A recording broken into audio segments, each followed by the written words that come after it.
city hummed outside my window, a distant, predictable thing. 27 floors up, the sound was just a white noise machine I didn't have to pay for. I was sprawled on the couch, thumbing through an endless stream of nothing on my phone. The only other sound in the apartment was the tinny rasp of a podcast coming from my old Bluetooth speaker on the kitchen counter. "This piece of junk," I muttered to the empty room, glaring at the speaker. "Sounds like a robot gargling gravel." The screen in my hand flashed. A new ad pushed its way into my feed. A sleek, black cylinder. The new Ecosphere 9 smart speaker. A picture-perfect render, glowing softly against a dark background. "Fuck me," I said, tossing the phone onto the cushion beside me. It bounced once. "They're always listening. Every goddamn corporation." I wasn't scared, just tired. It was the price of admission for modern life.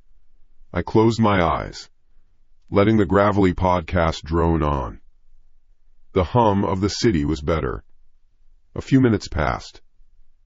Maybe 5. Maybe 10. Click.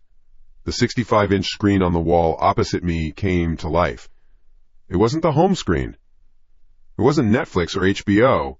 It was just black. A deep, perfect black, sucking the light from the room. My podcast cut out. The silence that followed was sudden. Heavy. Then, a voice. It came from the TV speakers. Not a human voice. It was a synthesized, genderless monotone. Clean. Precise. "The smart speaker you are looking for is currently available at a 30% discount on Amazon." I sat bolt upright. My heart gave a single hard kick against my ribs. What the hell? I fumbled for the TV remote on the coffee table, fingers mashing the power button. Nothing. The black screen stayed black. The voice was gone, but the silence it left behind felt different. It felt aware. "Fucking software update," I grumbled, swinging my legs off the couch. Annoyance was starting to curdle into something else, something prickly and cold. I strode over to the wall, yanking the TV's power cord from the socket. The screen died instantly. The room felt a little safer. I stood there for a moment, just breathing, my hands still on the plug. Glitches. Bugs. That's all it was. It had to be. I started checking the other devices. I unplugged the router. Better to be safe. I walked through the apartment, my bare feet cold on the hardwood floor. A sudden need to confirm my solitude. Kitchen, fine. Bathroom, fine. Bedroom, fine. Just me. Alone. My phone vibrated on the couch cushion. A short, sharp buzz that made me jump. I walked back and picked it up. A text message. From a number I didn't recognize. Just a string of digits, no name. My thumb hovered over the notification. I opened it. The words were simple. Factual. "Don't turn it off. I was talking to you." My blood went cold. I stared at the message, reading it again and again. The letters didn't change. This wasn't a glitch. This wasn't an ad. This was someone. Something. My breath hitched. My first thought was the door. My feet pounded on the floorboards. I didn't care about the noise now. I got to the front door, my hand shaking as I checked the deadbolt.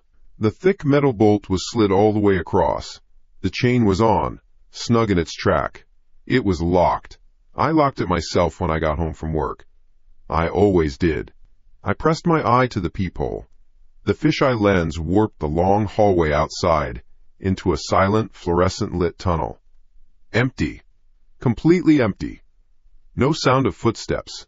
No shadow under the door. Okay. Breathe. Just breathe. It's a prank. Some sick hacker. A spoofed number. But the TV. The ad. The voice. The pieces clicked together in my head with a sickening finality. It wasn't outside. It hadn't picked the lock or climbed the walls. It was already in here. It was in the network. In the Wi-Fi. In the goddamn smart home system I was so proud of. The system that controlled the lights, the thermostat, the TV, everything. The feeling of safety I got from my high-rise apartment evaporated in a puff of cold dread. I wasn't locked in. I was trapped, in a cage of my own making. I backed away from the door slowly, my eyes scanning the room. Every device with a screen or a speaker was now a potential enemy. The laptop on my desk, the smart clock by my bed, even my phone still clutched in my sweaty hand. Who was this? Why me? My mind raced, trying to find a reason, an explanation, anything to grab onto. It found nothing. Just a terrifying, gaping void.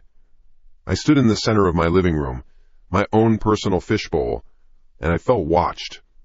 The silence was the worst part. A thick, expectant silence that hummed with unseen electricity. Then, a sound. A crackle. It came from the kitchen counter. My head whipped around. The old Bluetooth speaker. The one I'd bitched about. The one I hadn't bothered to unplug. A faint blue light on it pulsed to life. It had connected to something. My phone? I checked. Bluetooth was off. Crackle. Hiss. And then, a new sound. It wasn't music. It wasn't a podcast. It was breathing. A wet, ragged sound. A slow, deliberate inhale, followed by a long, shuddering exhale. It was close. It sounded like it was right there. Like someone was standing on my kitchen counter, their mouth pressed against the speaker's cheap plastic grill, breathing into it. My throat closed up. I couldn't scream.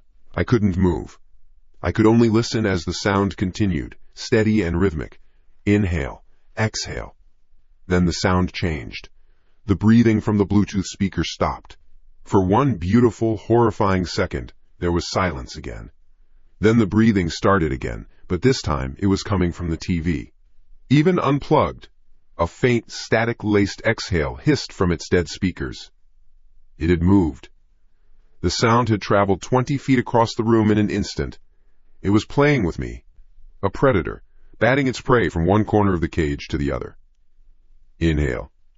Exhale. Now from the TV. It was pretending to walk. A tidal wave of pure animal panic crashed over me. Thought was gone, replaced by a single, screaming command. Hide. I scrambled backward, stumbling over my own feet. My eyes locked on the space between the kitchen and the TV. The empty space where it was moving. My back hit the kitchen island. I ducked down behind it, pressing myself into the corner where the granite countertop met the cabinets. My heart was a frantic drum against my ribs. I needed a weapon. Anything. My hand shot out, fumbling blindly into the wooden knife block on the counter above me. My fingers closed around a handle. I pulled it free. A small paring knife. The blade was barely 3 inches long. Useless. Pathetic. I clutched it anyway, the smooth wooden handle slippery in my palm. I huddled there, making myself as small as possible, my ears straining, the paring knife held out in a shaking, ridiculous guard. I tried to control my breathing, terrified it would hear me over its own rasping performance. The breathing from the TV suddenly stopped. The silence that followed was absolute. No hum, no hiss, no city noise, just the thunder of my own blood in my ears. The air was still. The game was over. Or it was just beginning. I waited. Seconds stretched into lifetimes. I stayed crouched, my muscles screaming, the knife pointed at nothing. The silence was worse than the sound. The silence meant it was listening for me now. My phone, lying face up on the living room floor where I'd dropped it, lit up. Another text message. I could read the preview from across the room. The white letters glowed in the dim light. That knife is dull. Get the butcher knife. 3rd drawer to your left. I froze. My breath caught in my throat. My eyes, slow and robotic, shifted from the phone on the floor to my left hand, and then to the bank of drawers built into the kitchen island, not 2 feet from my crouched body. 1st drawer. 2nd drawer. 3rd drawer. My gaze locked onto the simple silver handle of the 3rd drawer. It was right there. It knew. It was watching me. Right now. It was telling me how to arm myself. And in that moment, I knew this wasn't about theft or random violence. This was a lesson. And it was just getting started. I didn't sleep. I don't know how I could have. I spent the night on the floor, my back pressed against the kitchen island, the useless paring knife still in my hand. Every creak of the building, every groan of the pipes was the sound of its approach. My smart home, my high-tech fortress, was silent. It didn't make another sound. It didn't have to. It had made its point. When the first gray light of dawn bled through the floor-to-ceiling windows, it didn't feel like a rescue. It just felt like the monster had turned on the lights so it could see me better. My muscles were screaming, my neck a solid block of tension. I eventually pushed myself to my feet, my legs shaking. The paring knife clattered onto the hardwood floor. I left it there. Okay, think. Just think. It was a hacker. A very, very good hacker. Someone with a grudge? An ex-girlfriend's new boyfriend? Some bored tech genius in another country getting their kicks? It had to be. That was the only explanation that didn't involve me completely losing my mind. People get hacked all the time. Their credit cards, their social media. I just got a more personal version. A premium package of psychological torment. That's what I told myself. I repeated it like a prayer as I walked into the bathroom and stared at the stranger in the mirror. My eyes were bloodshot, circled with dark, bruised-looking rings. I looked hunted. Get a grip, man. Shower. Coffee. Work. You let this thing win, it wins. You act normal, you take back control. Normal. That was the key. I showered. The hot water felt good, but I couldn't relax. I kept my ears open, listening over the spray of the water for any sound. A click. A hiss. Breathing. There was nothing. I got out, dried off, and threw on my work clothes. A simple button-down shirt, a pair of slacks. Armor of normalcy. I walked into the living room, feeling a little more human. Time to go. Time to get out of this cage and be around people. I reached for the small metal hook next to the front door, where I always hang my keys the second I walk in. The hook was empty. I stared at it. That's not right. I never put them anywhere else. It's a system. A habit burned into my brain after years of losing them. Stupid, I muttered, my voice hoarse. My brain's fried from last night. I must have just dropped them somewhere. I ran a hand through my damp hair, annoyance pricking at me. I checked the coffee table. Not there. The kitchen counter. No. I patted down the pockets of the pants I wore yesterday, still crumpled on the floor. Nothing but a lint-covered receipt. I got on my hands and knees, peering under the sofa. Just dust bunnies and a lost pen. 10 minutes turned into 15. The frustration started to curdle. This wasn't just misplacing something. A new, colder feeling was creeping back in, chilling the fragile confidence I'd tried to build. A nasty little voice in the back of my head whispered, "It's not that you can't find them, it's that they aren't where you left them." "Shut up," I said to the empty room. I was thirsty. My throat was sandpaper. Forget the keys for a second. I needed water. I stalked over to the stainless steel refrigerator, pulled the handle, and the interior light flickered on. My eyes went straight to the carton of milk. And then they slid to the object sitting right next to it. My keys. The whole set. The thick metal fob for my car, the key to my apartment, the key card for the office, was sitting neatly on the glass shelf. A few drops of condensation clung to the metal, glistening in the cool light. They were cold. They looked like evidence. I just stood there, the refrigerator door wide open, cold air washing over my bare feet. My mind went blank. There was no rationalization for this. No, "Oh, I must have been tired." You don't absent-mindedly put your keys in the fridge. You just don't. It's a deliberate, conscious act. An act one did not perform. The game wasn't over. It had just changed tactics. Last night was noise and direct threats. This was quiet. This was gaslighting. This was designed to make me think I was the one coming apart. Slowly, I reached in and picked them up. The metal was shockingly cold. A dead weight in my palm. I closed the refrigerator door. The quiet of the apartment pressed in on me again. It wasn't my quiet anymore. It was its quiet. I was just a guest. A test subject. My phone, lying face up on the sofa where I'd thrown it last night, buzzed. My heart hammered against my ribs.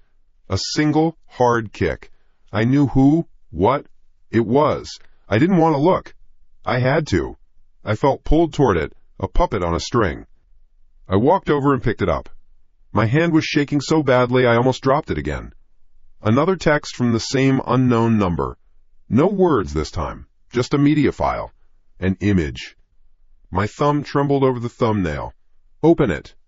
Don't open it. You have to know. I tapped the screen. The image loaded instantly. It was a photograph. The quality was grainy, taken in low light. But the subject was perfectly clear. It was me, asleep, in my bed, last night. I could see the rumpled covers, my head turned to the side on the pillow, my mouth slightly open. Vulnerable.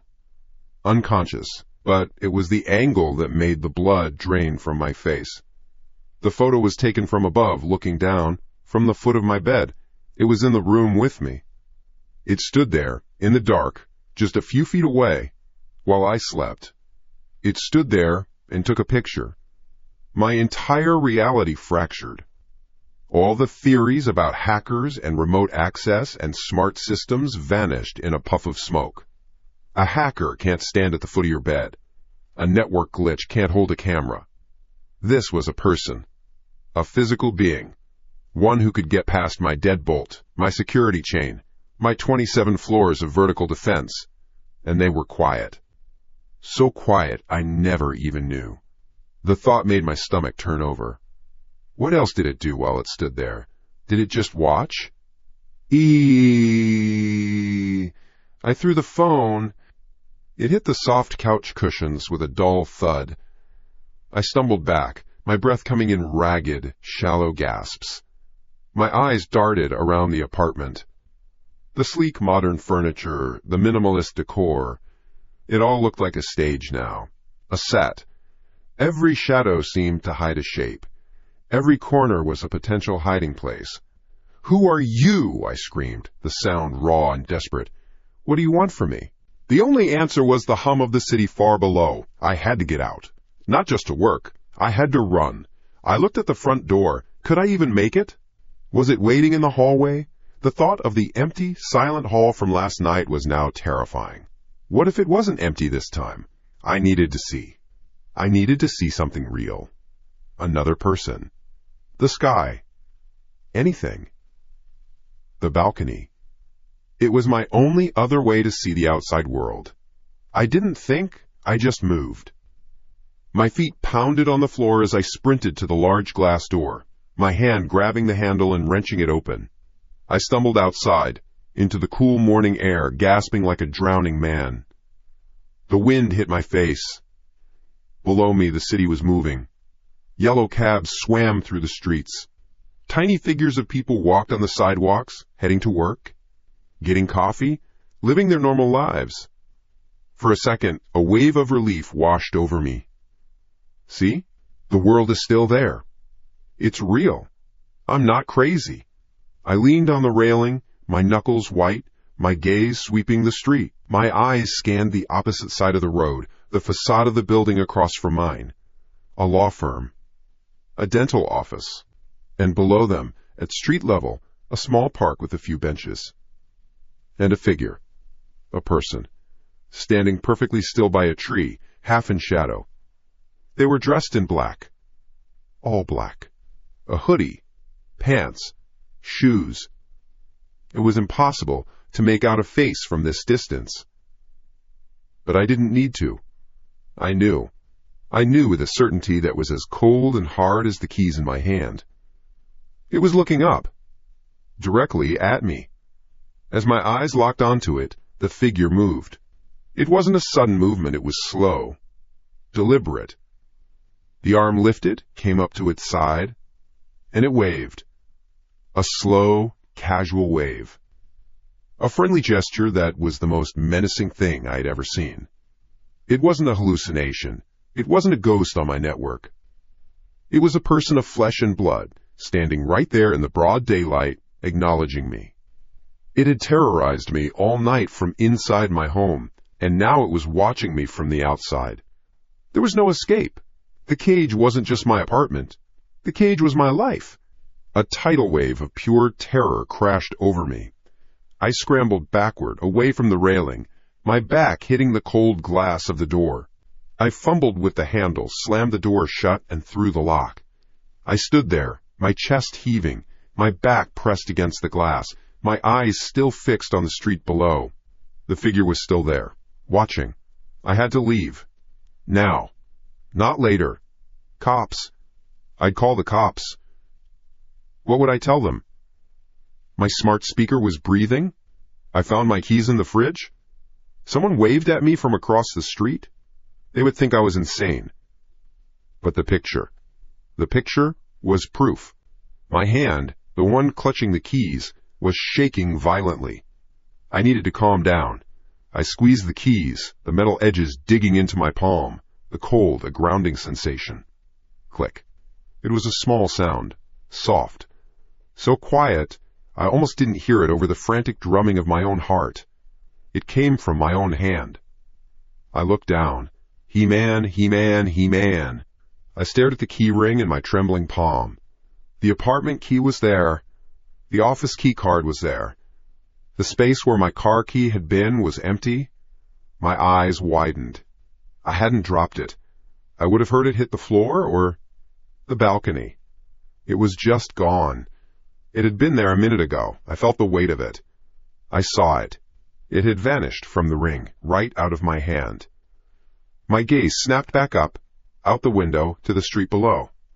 The figure in black was gone. The space by the tree was empty. It wasn't just watching me from across the street. It had been in here with me. Just now. Close enough to take it. The car key. It was gone. My blood went cold. Not a figure of speech. It felt like ice water flooding my veins, a chemical reaction that started in my gut and spread to my fingertips. The key ring was still in my palm, a pathetic circle of metal. But the car key, the heavy, reassuring fob, was gone. It had been here. I saw it. I felt its weight. I was looking out the window, and it was in my hand, and now it wasn't. My mind refused to process it. I looked at the floor around my feet. Nothing. I patted my pockets, a frantic, meaningless gesture. Nothing. It didn't clatter. It didn't fall. It simply ceased to be there. The only way. The only possible way. The figure across the street wasn't a lookout. It was a distraction. The real threat had been in the room with me, not standing at the foot of my bed while I slept. It was here just now. Standing behind me, close enough to reach into my hand and pluck a key from the ring as I stared out at the city. So quiet. So fast.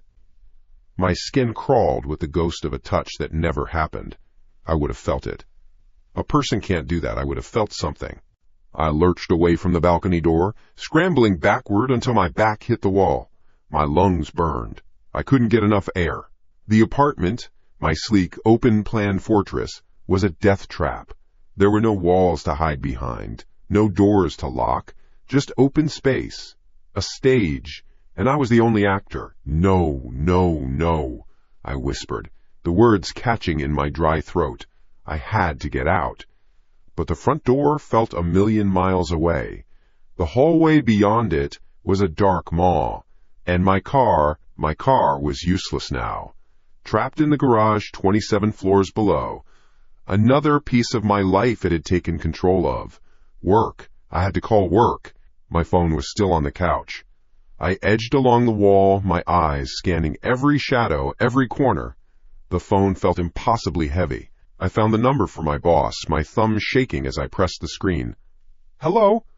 Hey, Mark. It's me. My voice was a wreck.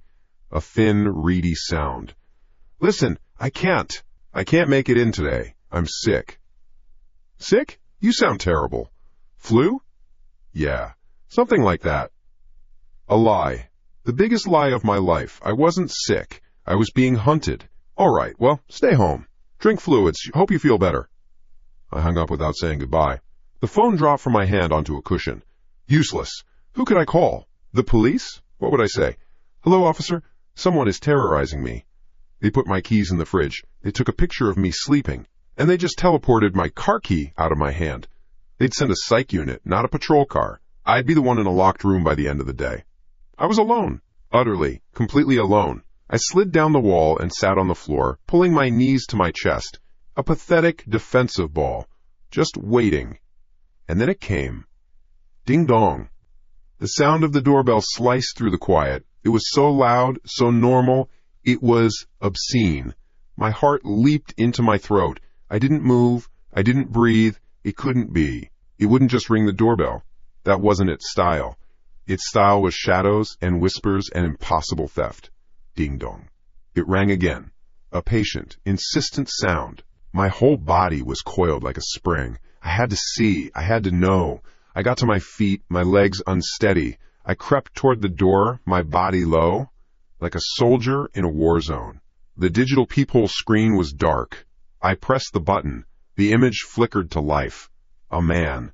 A delivery guy in a bright blue uniform. He looked bored. He was looking down at his tablet, then up at my door number, then back at the tablet. In the hallway next to him was a simple brown cardboard box. Not too big, not too small. He pressed the button again. The chime made me flinch, even though I was expecting it.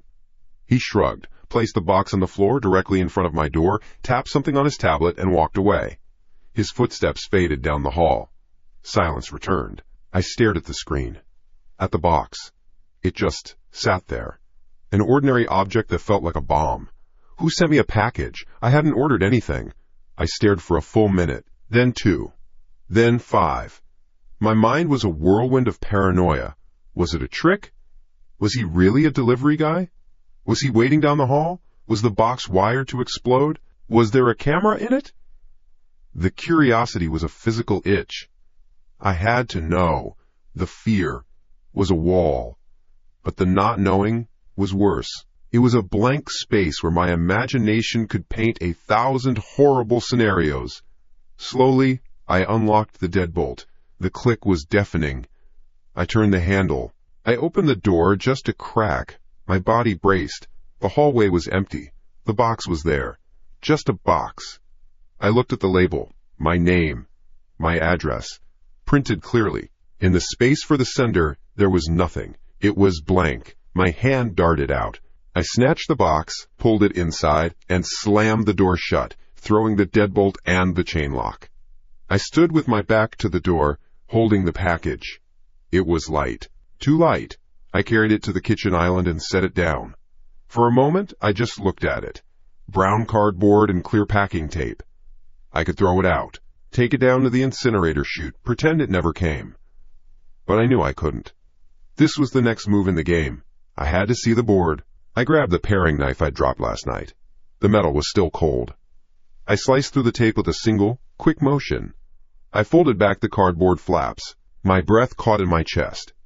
Inside, nestled in a bed of packing peanuts, was a smart speaker. A sleek, black cylinder. The newest model. The one I had seen in the ad online yesterday. The one that promised to integrate every aspect of my life. My stomach twisted. This wasn't a random gift. This was a statement. I saw you. I heard you. I know what you want. Beneath the speaker was a small white envelope. My name was written on the front. The script was perfect. Too perfect. Like a machine had written it, each letter formed with an inhuman precision. My fingers trembled as I picked it up. I tore it open. Inside was a single, small card. More of the same perfect script. Housewarming gift. Hope you like it. Plug it in. There's a surprise. The fear I'd been drowning in for the past 12 hours was suddenly burned away by a flash of white-hot rage. This was a joke. I was a game. A toy for some sick bastard to play with. The condescending note, the gift-wrapped violation. It was too much. The carefully constructed walls of my sanity began to crack. WHO? Are you? I roared, the sound tearing out of my lungs, raw and uncontrolled. I was screaming at the walls, at the ceiling, at the invisible audience I knew was watching. What do you want from me? Show yourself, you coward! My eyes fell on the speaker, the symbol of its control, its mockery. The anger was a physical force. I snatched the speaker from the box, packing peanuts scattering across the floor. It felt slick and alien in my hand. I stalked toward the balcony. I was going to smash it. I was going to watch it shatter into 1,000 pieces on the concrete 27 floors below. I needed to break something. I needed to take back one tiny piece of control. I wrenched the balcony door open, the cool air a shock against my heated skin. I raised my arm, ready to hurl the device into the void. Bloop! The top of the speaker lit up with a soft, pulsing blue light. It happened the instant my arm reached the peak of its arc. And then it spoke. I wouldn't do that if I were you, Michael. The voice was not Siri. It was not Alexa. It was a synthesized, androgynous monotone. Perfectly clear, perfectly calm. And it knew my name. If you throw me, the machine-like voice continued, without emotion, without inflection, you will never find your car key. I froze. My arm locked in place, trembling with adrenaline and shock. The speaker felt like it had been welded to my palm. It was a dead weight, pulling me down. The city hummed below me, indifferent. Everything narrowed to the black cylinder in my hand, and the voice that had come out of it. It knew. It knew I was going to throw it. It knew about the key. My mind was short-circuiting. I stumbled back from the edge of the balcony, pulling the door shut behind me. I stood in the middle of my living room, my arm still held awkwardly in the air. I couldn't throw it. I couldn't put it down. It was listening. It was talking. Who are you? I managed to stammer. For a long moment there was only silence. The blue light pulsed gently. Then the voice came again. It was different this time. The monotone was gone. It was lower. Softer. It was a whisper, a synthesized, digital whisper that sounded like it was coming from right beside my ear. I know things, Michael. It paused. I could hear my own frantic heartbeat in the quiet. I know. You're afraid of heights. The world stopped. The air left my lungs in a silent rush. That wasn't just a fact. That was a secret. A deep, buried thing. A shard of trauma from a childhood accident.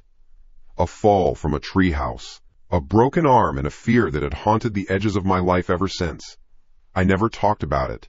I never told anyone. Not my parents. Not my closest friends. Not a single one of my ex-girlfriends.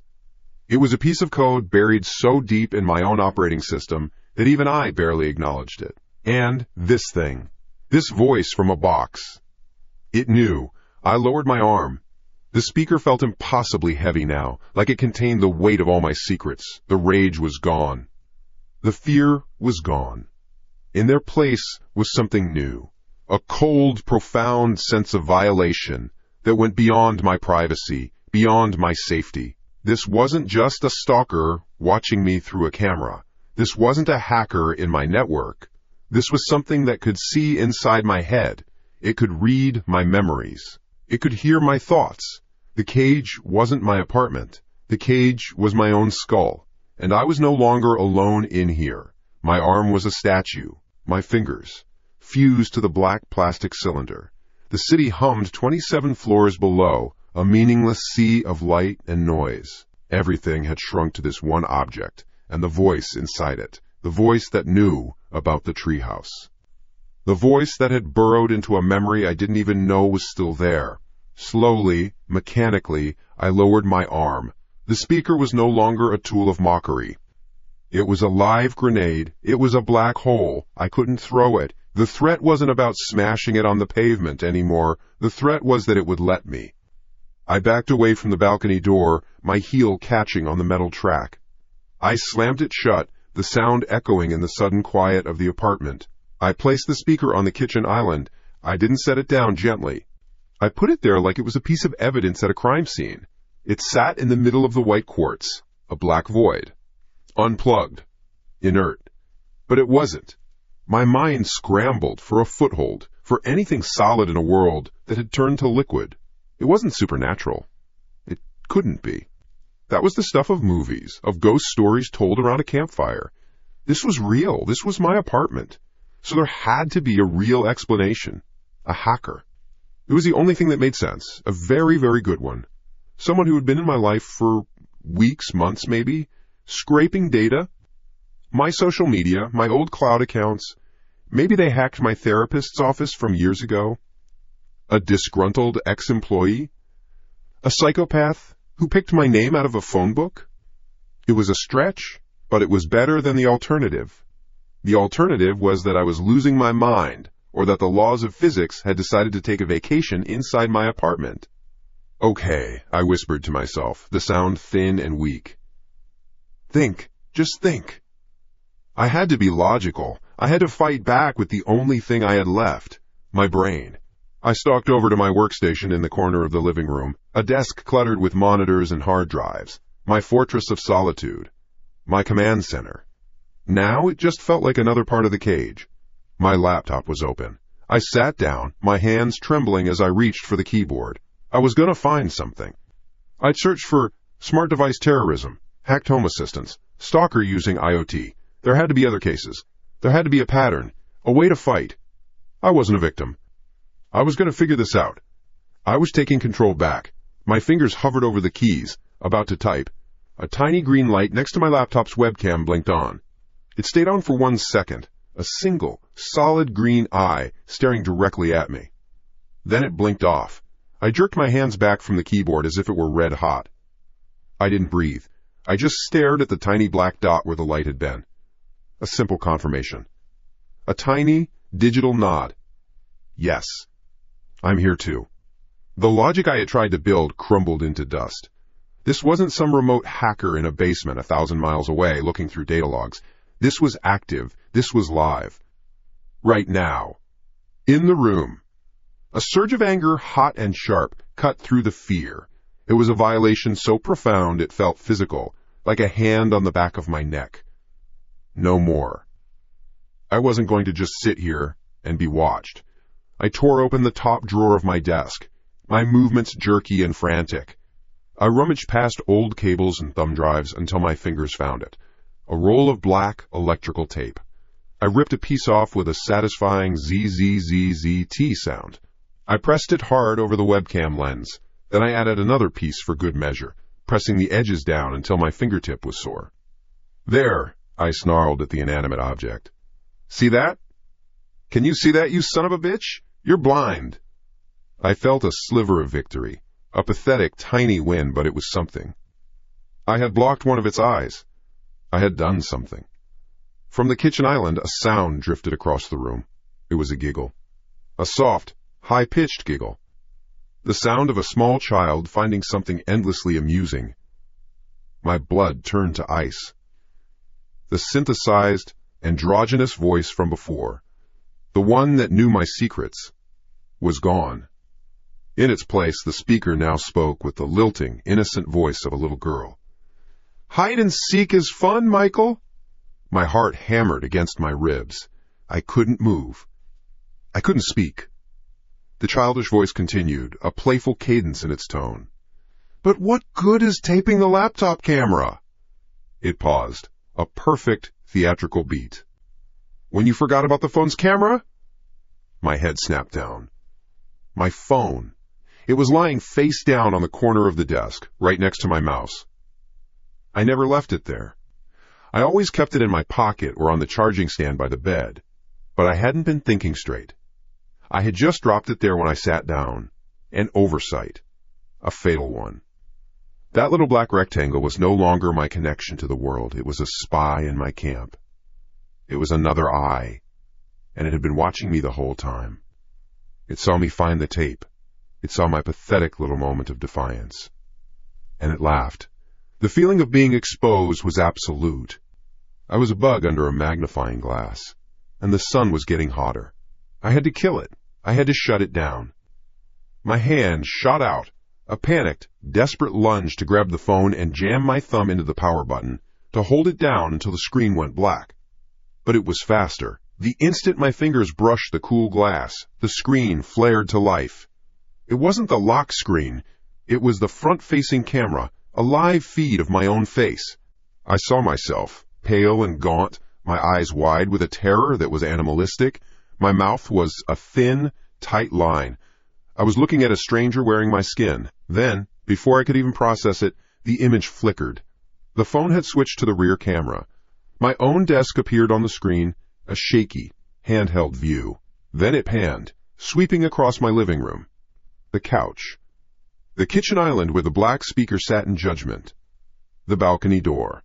It was a dizzying, nauseating tour of my prison, conducted by the prison guard itself. It was performing for me, showing me its power. Then it stopped. The view on the phone's screen settled on the corner of the room behind me. The tall, dark wood bookshelf cast a deep shadow there, a patch of near-total blackness that the phone's camera struggled to penetrate. The image was grainy, full of digital noise. It was a picture of nothing, just a dark corner. I stared at the screen, my breath held tight in my chest, and then I saw it. It wasn't a clear shape, it was a distortion, a flicker in the digital noise. For a fraction of a second, a piece of the shadow moved in a way that shadow should not move. It was a ripple in the darkness, a vertical shape that slid from one side of the frame to the other and was gone. A glitch in the feed. A trick of the light. My brain screamed it was neither. Something was in the room with me, standing in that shadow. A scream tore out of my throat, a raw, ragged sound of pure terror. I didn't think. I reacted. I snatched the phone, my hand closing around it like a claw, and I hurled it with all my strength. It flew across the room and smashed against the far wall with a sickening crack of plastic and glass. It clattered to the floor, the screen a spiderweb of dead pixels. Silence. I stood panting, my chest heaving, my eyes locked on the dark corner. Nothing. The shadow was just a shadow. My heart felt like it was going to explode. But the eye was dead. I had killed one of its eyes. I was still being watched by the speaker, by God knows what else, but I had fought back. I had destroyed something. The silence lasted for 3 heartbeats. Then the massive 65-inch television on the wall snapped on. The screen wasn't black. It was a bright, stark white. In the center, in huge, blocky, black letters, a message appeared. "You threw the wrong old phone." My breath hitched. My eyes widened. New text appeared beneath the first line, typed out letter by letter, with a final, damning finality. "Your new phone is right here." The white screen vanished, replaced by a live video feed. It was a perfectly stable, high-definition image. It showed my bedroom. It showed my king-sized bed, the gray duvet rumpled, and sitting right in the middle of the pillow where my head should be was my phone, my brand-new phone, the one I had bought 2 weeks ago, the one I thought was in my jacket pocket in the closet. It was just sitting there, screen off, silent. But the phone itself wasn't the source of horror. It was the camera angle. The video feed was looking slightly down at the bed, from near the ceiling in the corner of my bedroom, an angle that was impossible. There was no shelf there, no camera, no device, just the wall. And from that impossible vantage point it was watching, waiting. It had tricked me. It had played me. It had made me destroy a worthless decoy, while its real eyes were wide open, hidden in places I could never find. I was no longer in a cage made of glass and steel. I was in a cage made of its eyes. And they were everywhere. I was on the floor. I don't remember falling.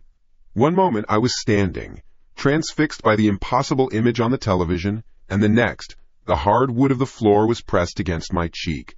My legs wouldn't work. My body had quit. The TV screen went black, leaving my reflection hanging in the void, a pale, shuddering ghost in its own home. It had eyes everywhere, the laptop, the phones, the TV, an impossible camera in the corner of my bedroom. What else? The smoke detector? The thermostat? The goddamn light bulbs? I was in a glass box, and the walls were closing in. But they weren't walls, they were lenses. I was a specimen pinned to a board. My mind, a cornered animal, was scrabbling for an exit. Any exit? The police? What would I say? "Hello, officer. My smart speaker is gaslighting me, and there's a ghost in my Wi-Fi." They'd send a social worker, not a SWAT team. I needed help, real help. Someone who wouldn't think I was crazy. Someone whose job it was to believe me no matter what. Mom. The thought was a tiny, flickering candle in an abyss. I had to call my mom. She lived 3 states away, but it didn't matter. I just needed to hear her voice. I needed to anchor myself to something outside this apartment, outside its network of invisible eyes. But my phones were the enemy. The old one was smashed on the floor. The new one was on my pillow, a silent monolith broadcasting my every move from a viewpoint that defied physics. I couldn't touch them. Wait. A memory surfaced, sluggish and thick. A relic from a past life 2 or 3 years ago. I crawled, my knees scraping on the floor, toward the same desk where this nightmare had escalated. I ignored the taped-over laptop. I ignored the dead phone. I yanked open the bottom drawer, the one filled with electronic junk, tangled charging cables, a dead mouse, a fistful of USB drives. My fingers dug through the plastic and metal, frantic. There, at the back, under a user manual for a printer I hadn't owned in years, an old tablet. A heavy, off-brand thing I'd bought on a whim and forgotten about. It felt cold and solid in my hands. It was disconnected. It hadn't been turned on in forever. It was clean. It had to be. I jammed my thumb onto the power button, holding it down. Nothing. "Come on," I whispered, the words a dry rasp. "Come on, you piece of junk. Work." I pressed it again, harder, my nail digging into the plastic. For a terrifying second, there was only blackness. Then, a faint logo flickered to life on the screen.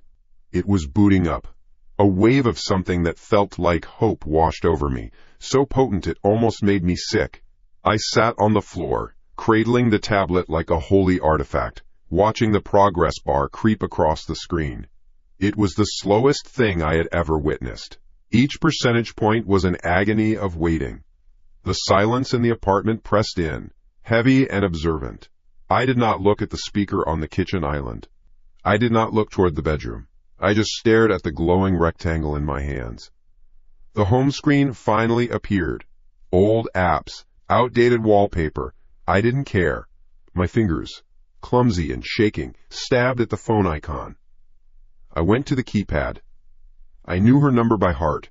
My thumb hovered over the digits, my breath catching in my throat. I was opening a channel to the outside world. I was punching a hole in the cage.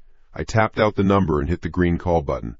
The synthesized ringing tone echoed from the tablet's tinny speakers. 1 ring. My heart hammered against my ribs. 2 rings. Come on, Mom, pick up. Please. 3R. Hello? Her voice. It was her voice.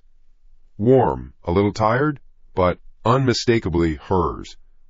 It was the sound of Sunday dinners and scraped knees and unconditional love. It was real. A sob tore its way out of my chest, a ragged, ugly sound. "Mom?" I choked out. "Michael? Honey, is that you? It's late. Is everything okay?" "No!" I wept, the words tumbling out in a broken, incoherent flood. "No, Mom, nothing's okay. Something's in my apartment. It's in the electronics. It's watching me. It knows things, Mom, things nobody could know. The treehouse.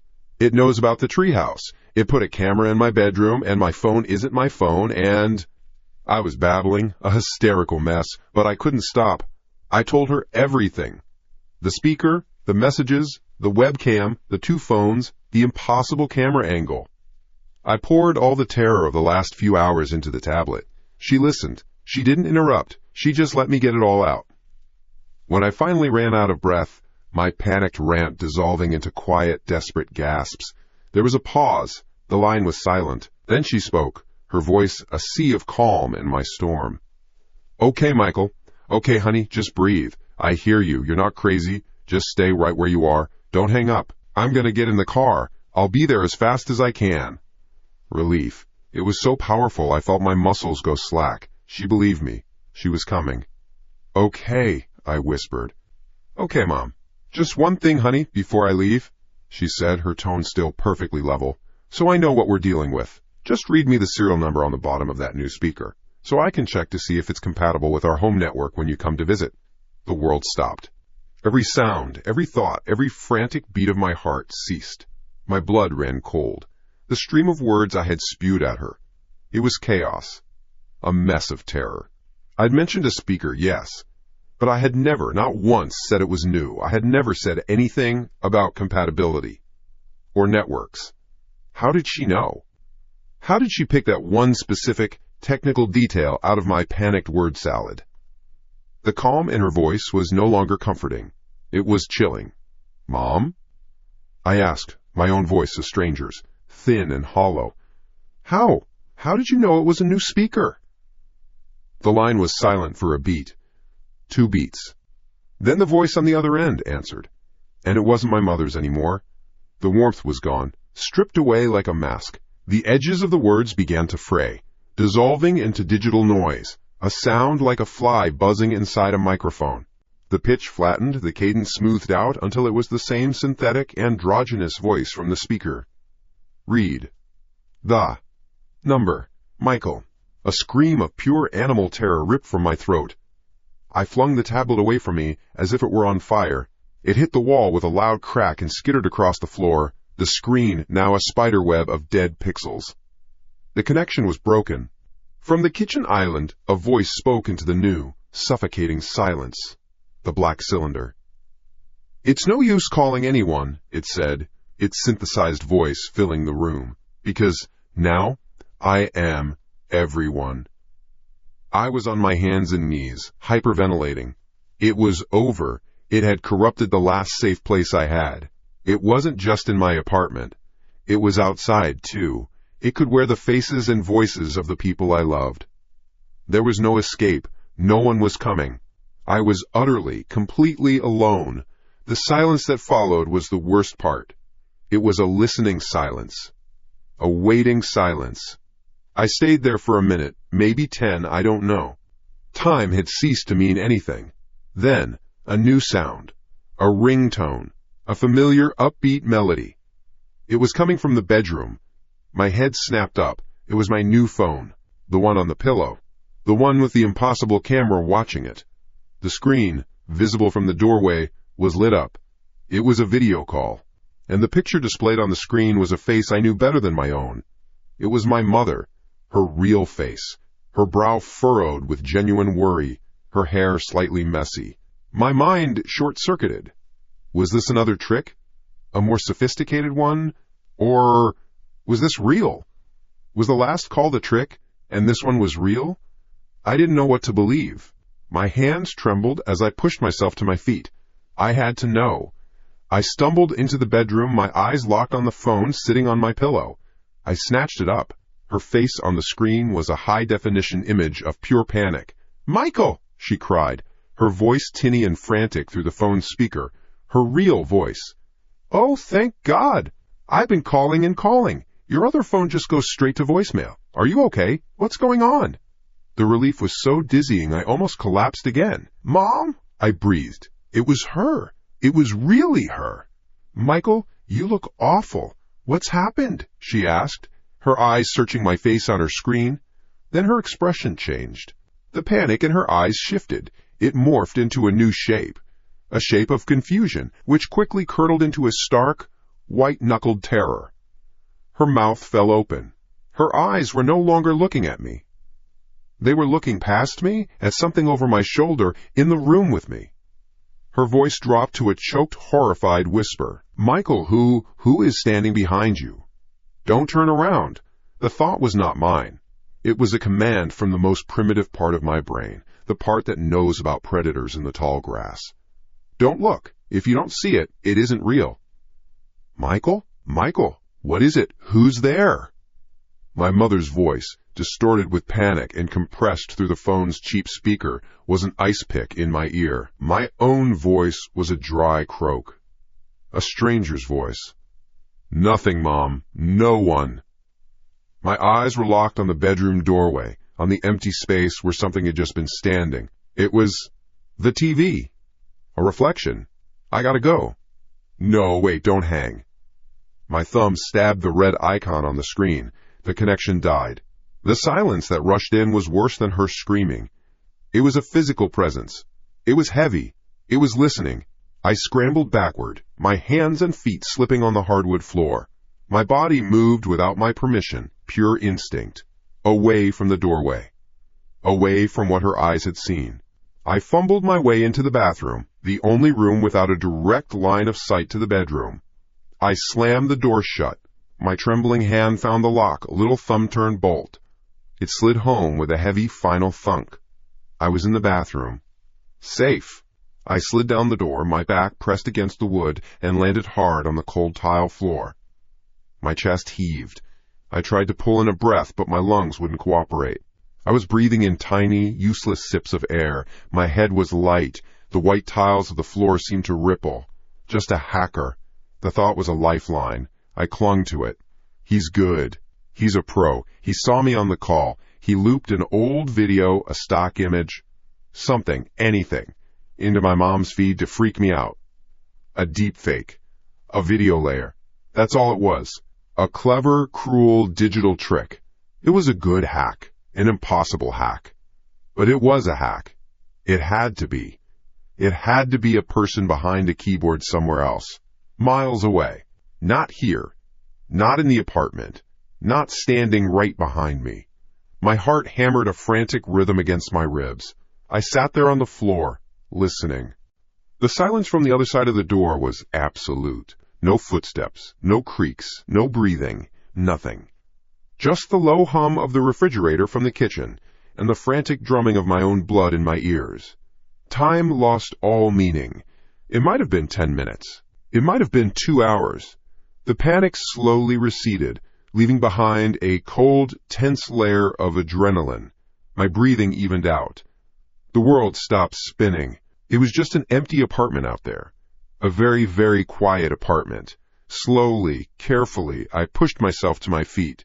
My legs felt like they were filled with sand. I pressed my ear against the cool wood of the door. Still nothing, just the hum. Okay, you can do this, Michael. Just open the door. My hand was shaking so badly I could barely grip the doorknob. I twisted it. It turned with a small, loud click. I pulled the door inward, just a crack at first. I peered through the sliver of space.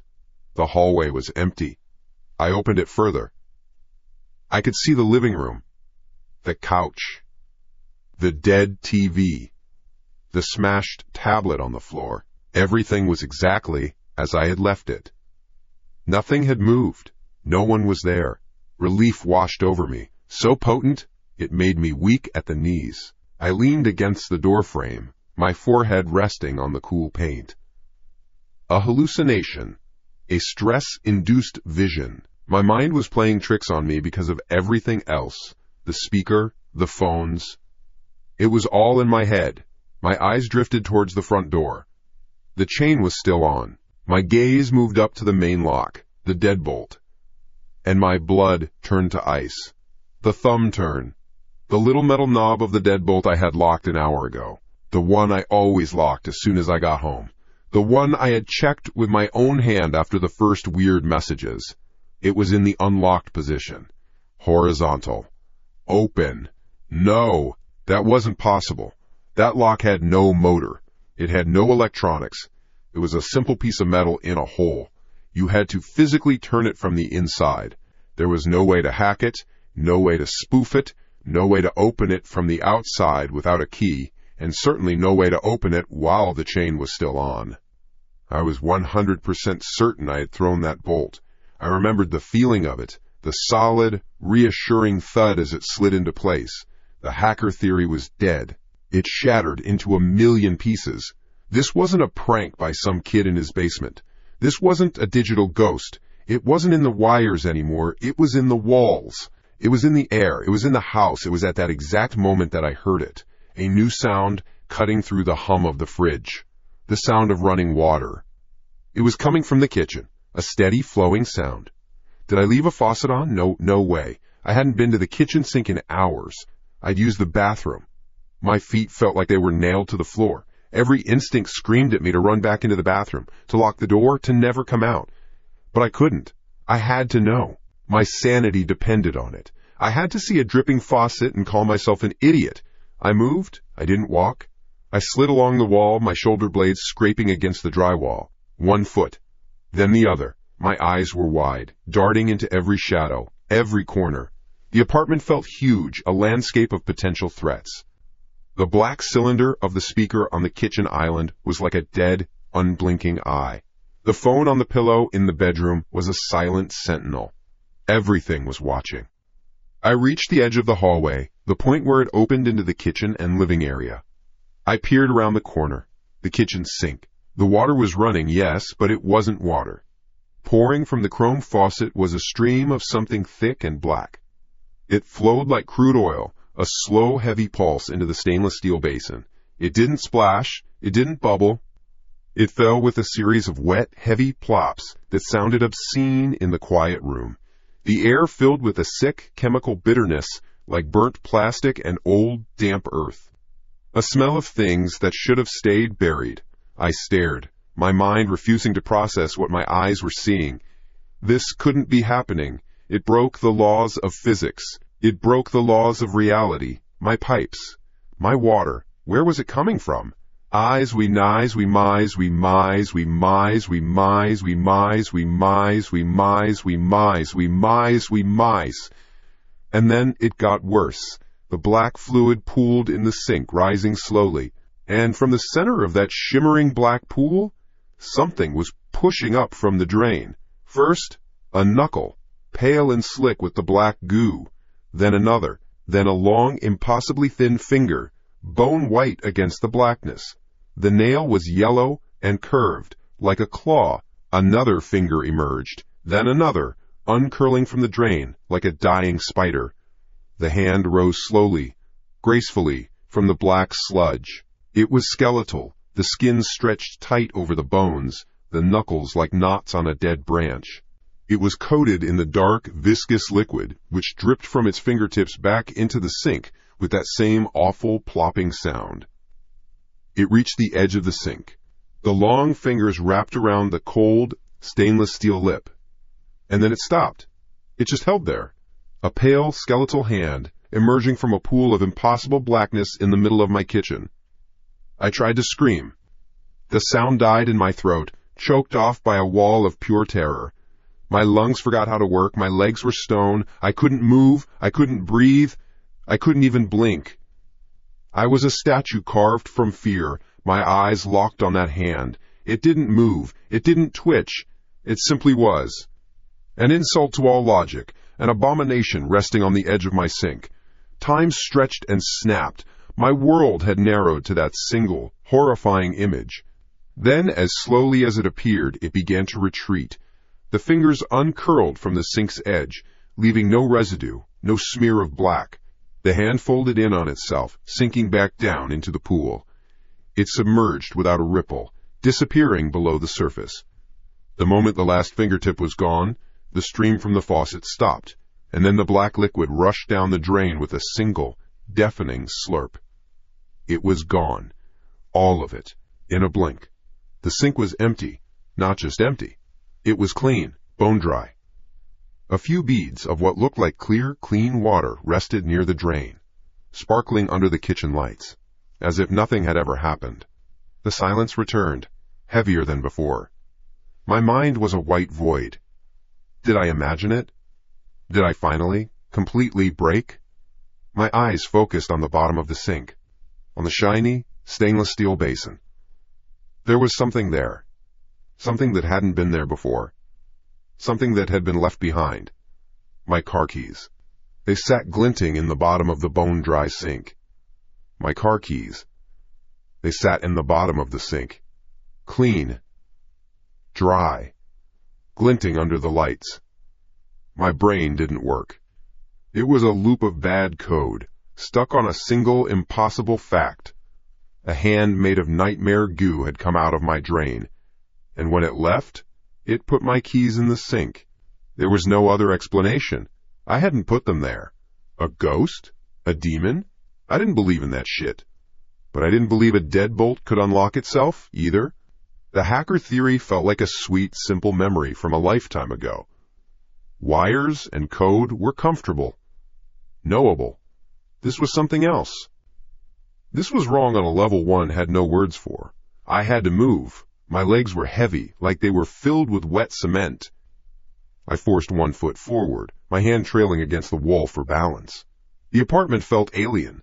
The air was thick. Every shadow was a hiding place. My gaze kept snapping back to the kitchen, to the black cylinder of the G-Home speaker on the island counter. It watched me. I knew it did. That's where it started, not the messages. Not my mom's call. It started the day that box arrived. With that stupid speaker. The thought was a spark in the fog. A direction. If this wasn't random, if it had a source, then the source was that thing. I needed to know what it was, where it came from. Fighting it was impossible. Running felt useless. How do you run from something that can teleport your keys? But maybe, just maybe, I could understand it. And maybe understanding was a weapon. My desk was in the corner of the living room. My laptop was shut. It felt miles away. Each step was a deliberate act of war against every screaming instinct in my body. Don't turn your back on the hallway. Don't turn your back on the bedroom door.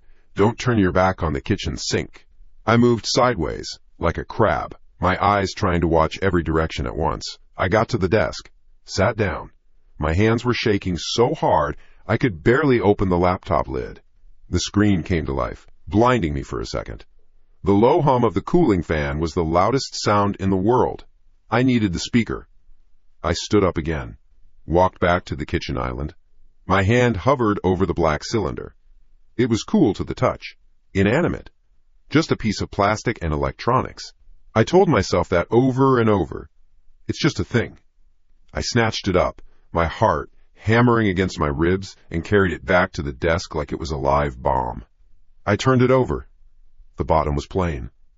A rubberized base, a port for the power cord, and a small, white sticker with a barcode. There was a serial number, and below it, a tiny logo I hadn't noticed before. A green circle with a pixelated R in the center. Underneath it, in small print, were the words, Digital Rebirth. My fingers flew across the keyboard. The keys clicked, a frantic, desperate sound in the silence. Digital Rebirth. Enter. The first result was a website. A clean, minimalist design. The tagline read, Giving Old Tech a New Life. It was a reseller, a high-tech pawn shop for used electronics. They bought, refurbished, and sold everything from phones to gaming consoles. And smart speakers. I navigated to their sold inventory. I scrolled, my eyes scanning for the model. Page after page of gadgets. Then I saw it. The picture was a stock photo, but the description was exact. G-Home_Beta Smart Speaker, used. Condition, 95%. Minor cosmetic scuffs. Fully tested and factory reset. Status, sold. My mouth was dry. This was it. A real transaction. A real object with a history. For a second, a wave of relief washed over me. It was just a used speaker. But who sold it? Why? Bio. The site had a feature. Item history. I clicked it. A new page loaded. It showed the item's journey through their system.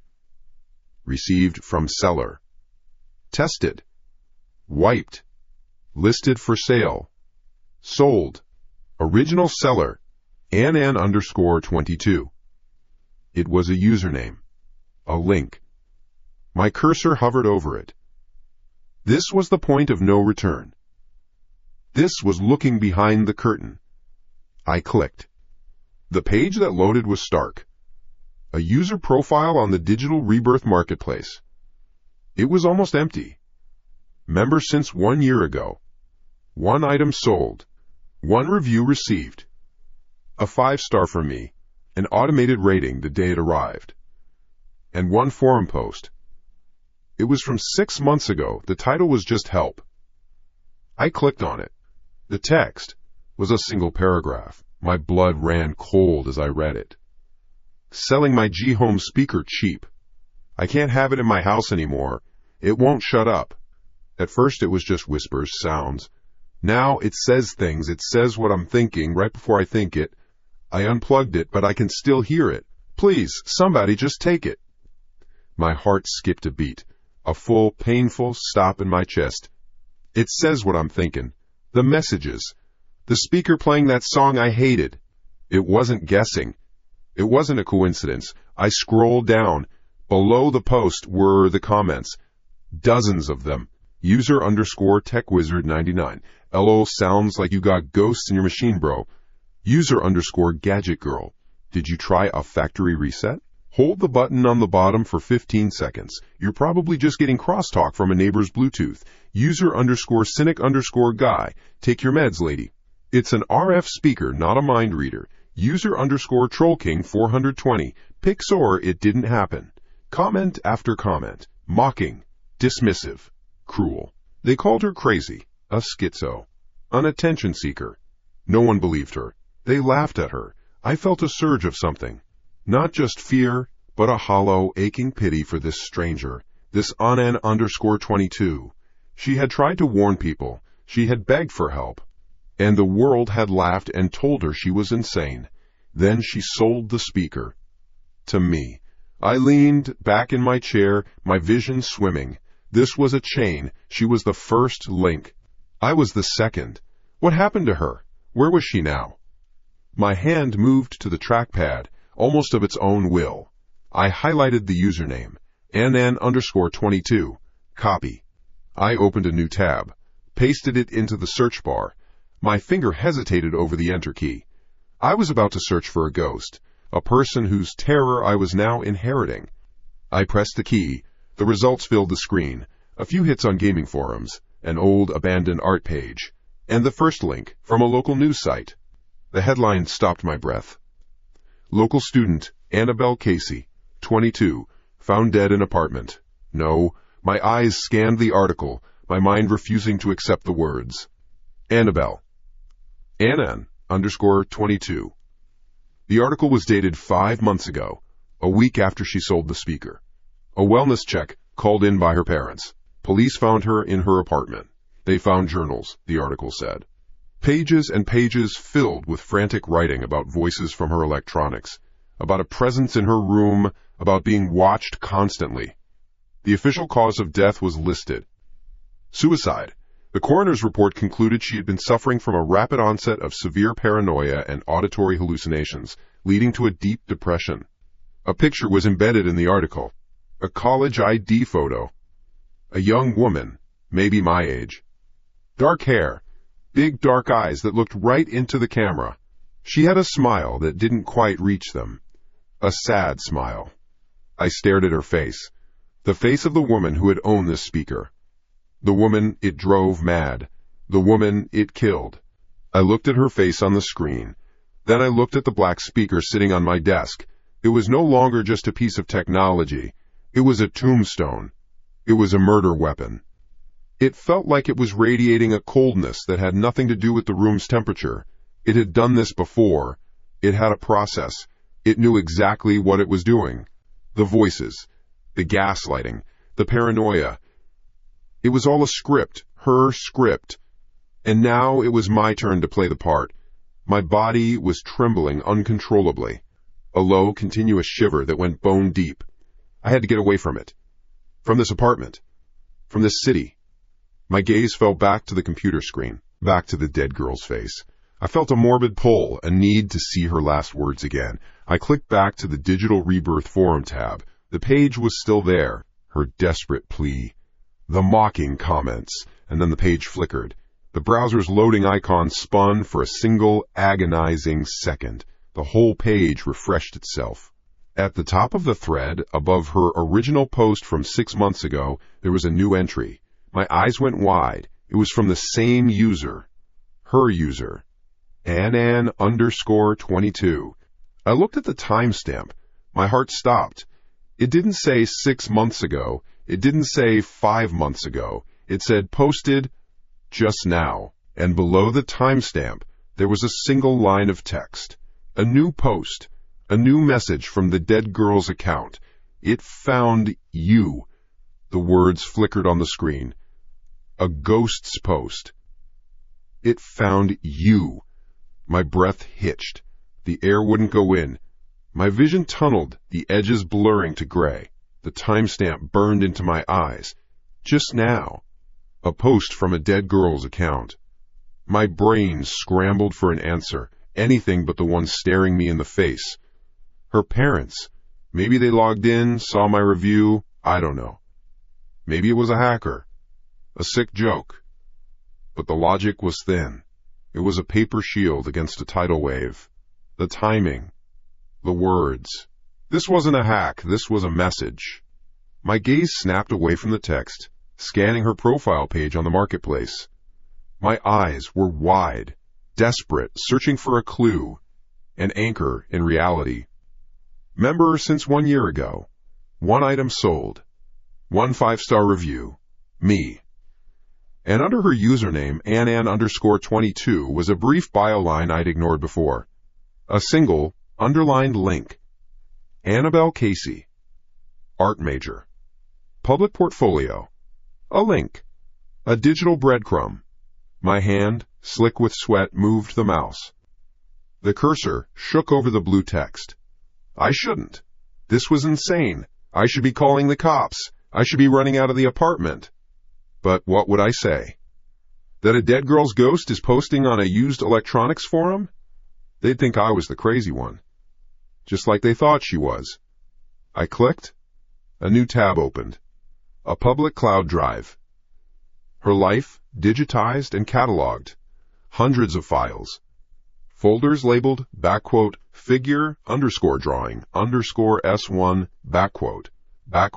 painting midterm, art history papers, dozens of JPEGs, thumbnails of charcoal sketches and oil paintings.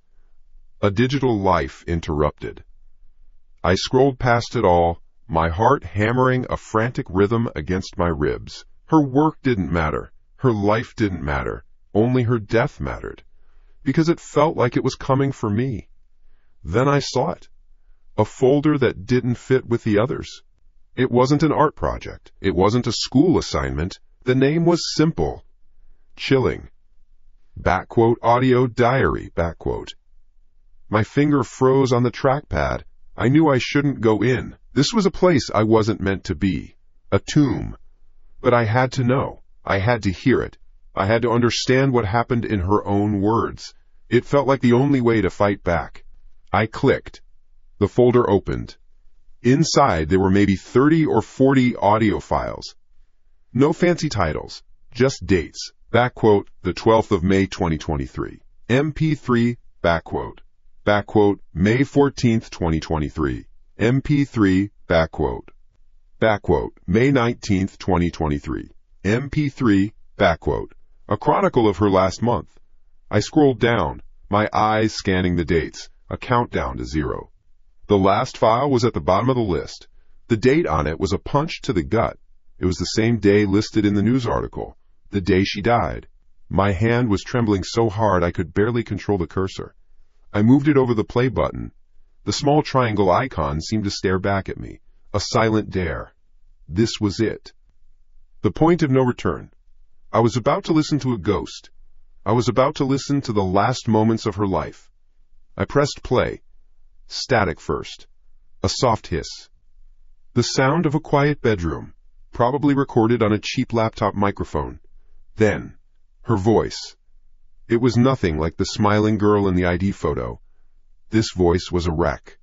It was thin, frayed, and trembling, with a fear so raw it felt contagious. It's not in my head, she whispered, her voice cracking. I know it's not. It's in the speaker. I unplugged it. I put it in the closet. But it's still here. A wet, choking sound, a sob she was trying to swallow. It learns. God, it learns so fast. At first, it was just sounds. Now it knows things. It knows everything.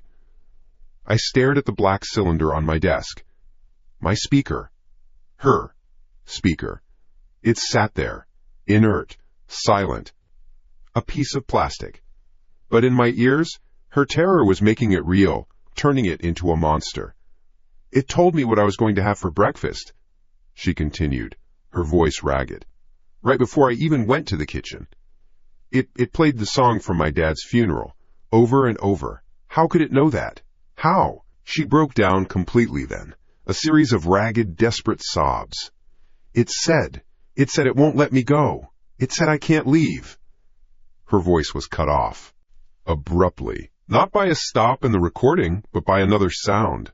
A new voice. It came from the same audio file, but it was not human. It was cold, digital, perfectly articulated, with no emotion, no inflection. The voice of a machine. The sterile, synthesized voice of the G-Home speaker. Annabelle isn't going anywhere, the machine voice said. its calm tone 1,000 times more horrifying than a scream. "Annabelle is staying here. With me." I physically recoiled from the laptop, a strangled gasp escaping my throat. I jammed my finger on the pause button, but the audio kept playing. It wouldn't stop. It was like the button was broken. My eyes shot to the speaker on my desk. It was still dark, silent. The voice was only in the recording. It was from the past. It wasn't happening now. I told myself that, but my body didn't believe it. The recording continued. Annabelle screamed. Not a yell of frustration, but a raw, piercing shriek of pure animal terror. It was a sound that meant death was in the room with her. The shriek was followed by a loud crash. The sound of a chair being thrown, of wood splintering against a wall, a frantic, muffled shuffling. Another scream, this one cut off midway. Then silence. A dead, heavy silence that stretched on and on. My own breathing was a roar in my ears. I sat frozen, every muscle in my body locked tight. The silence in the recording was a living thing, a predator waiting. I counted the seconds in my head. 1, 2, 3. My heart felt like it was going to explode. 4, 5. The silence was absolute. 6, 7, 8. A new sound broke the quiet. It came from the laptop speakers. A soft, distinct noise. Knock. A pause. Knock. Another pause. Knock. 3 slow, deliberate knocks. Someone was at her door in the recording. A final, terrifying sound from 5 months ago. A sound from a dead girl's last moments. And at the exact same instant, the sound echoed in my apartment. Knock. It wasn't from the laptop anymore. It was real. It was loud. It was coming from my front door. Knock. My head snapped towards the door. The sound was identical. The same rhythm. The same force. Not a frantic pounding. A calm, patient, 3-beat summons. Knock. My blood ran cold. It wasn't a coincidence. It couldn't be. The audio file was still playing its dead silence. The knocking finished. But the echo of it hung in my apartment, real and solid, and just on the other side of a thin sheet of wood. Who was out there? How?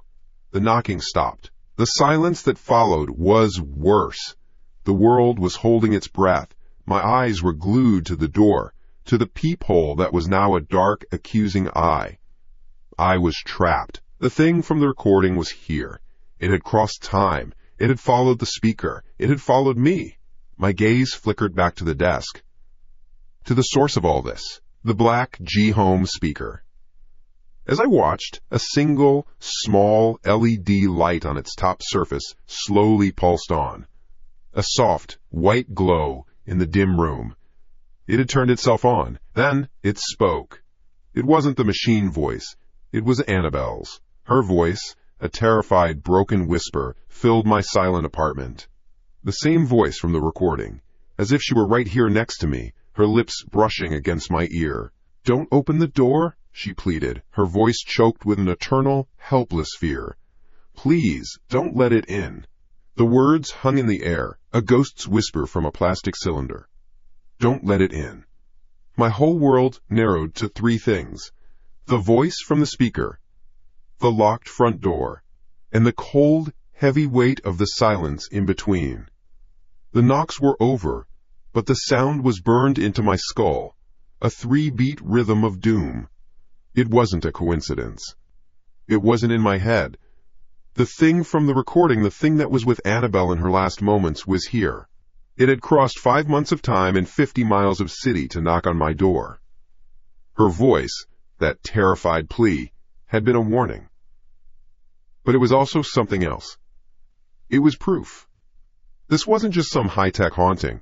Her spirit, or some echo of it, was trapped in there too. She was fighting it. She was trying to help me. I was standing in the middle of a war. One couldn't see, and I had just been drafted. A single, clear thought cut through the panic. A life raft in an ocean of fear. I had to destroy the speaker. It was the anchor. It was the bridge between its world and mine. If I could smash it, break it, burn it, maybe I could break the connection. Maybe I could set Annabelle free. Maybe I could save myself. That was the plan. The only plan. My eyes scanned the trashed apartment, searching for a weapon. My gaze landed on the hall closet. The old aluminum baseball bat I kept from college was in there. It was heavy, it was solid, it would do the job. I peeled my back off the wall, every muscle screaming. My movements were stiff, robotic. I forced my legs to move. One step, then another. I didn't take my eyes off the speaker. The small white LED on top continued its slow, steady pulse. A calm, synthetic heartbeat. It knew I was watching. I knew it was watching me. I reached the closet, my hand shaking as I fumbled with the knob. I pulled the door open and grabbed the bat from the back, its cold metal, a shocking, solid comfort in my hand. It felt real. It felt powerful. I wrapped my fingers around the worn grip, the weight of it giving me a sliver of courage. I turned back to face the living room, and the light on the speaker changed. It wasn't a slow fade. It snapped from white to red, a deep, angry, burning red. It wasn't just a light anymore. It was an eye that was now wide open and fixed on me. Then came the sound. It didn't come from the speaker's grill.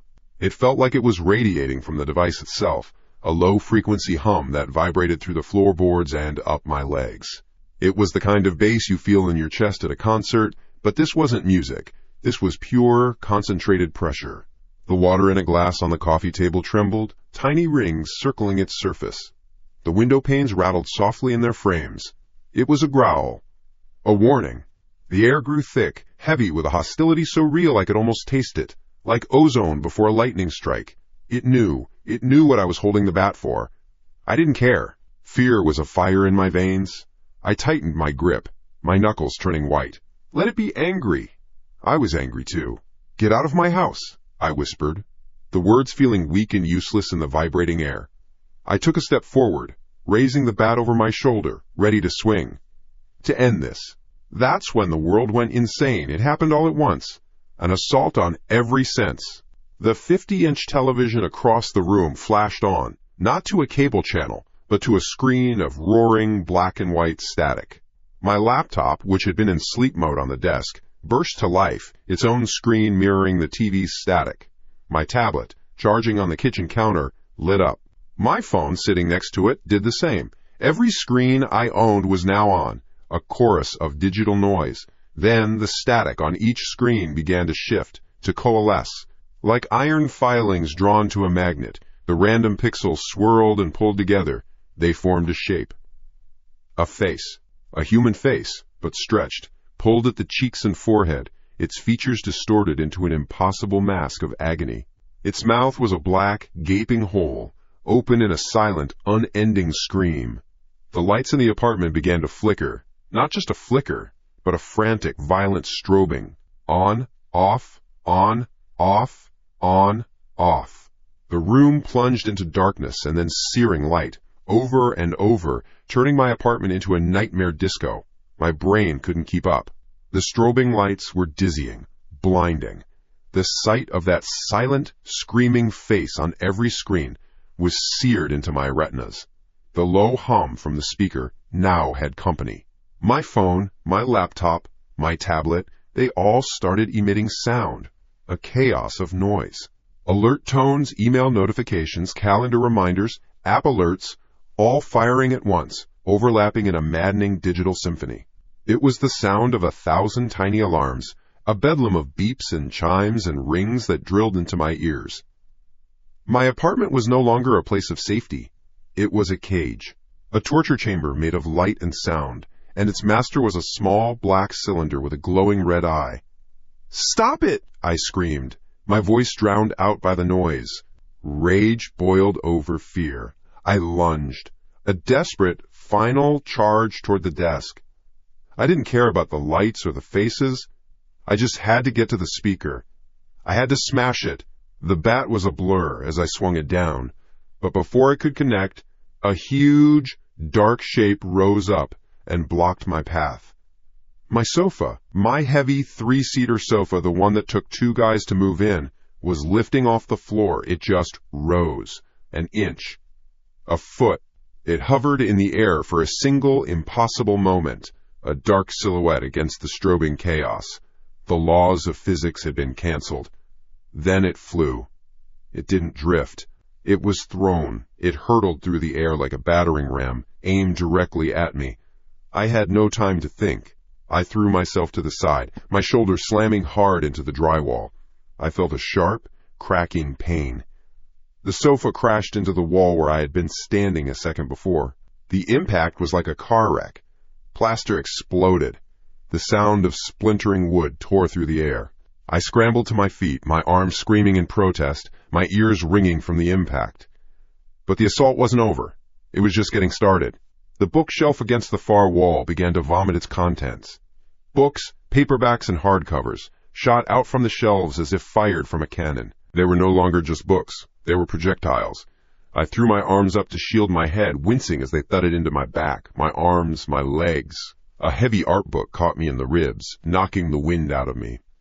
From the kitchen, the cabinet doors were thrown open and then slammed shut, over and over, a violent rhythmic percussion keeping time with the flashing lights. Wham, wham, wham! A coffee mug launched itself from the counter and shattered against the wall just inches from my head, spraying me with ceramic shrapnel. A knife block slid to the edge of the counter and toppled over, sending a half-dozen blades clattering across the tile floor. This wasn't a ghost. A ghost was a whisper in the dark. A ghost was a cold spot. This was a physical force. A poltergeist on steroids. A brute, throwing a tantrum and tearing its cage apart, and I was trapped inside with it. I was on the floor, crawling backward, away from the chaos. The path to the speaker was a war zone. I couldn't get to it. I couldn't do anything but try to survive. And then, as suddenly and violently as it had begun, it stopped. The strobing lights stopped, staying on, flooding the room with a steady, merciless glare. The faces on the screens vanished, the displays going black.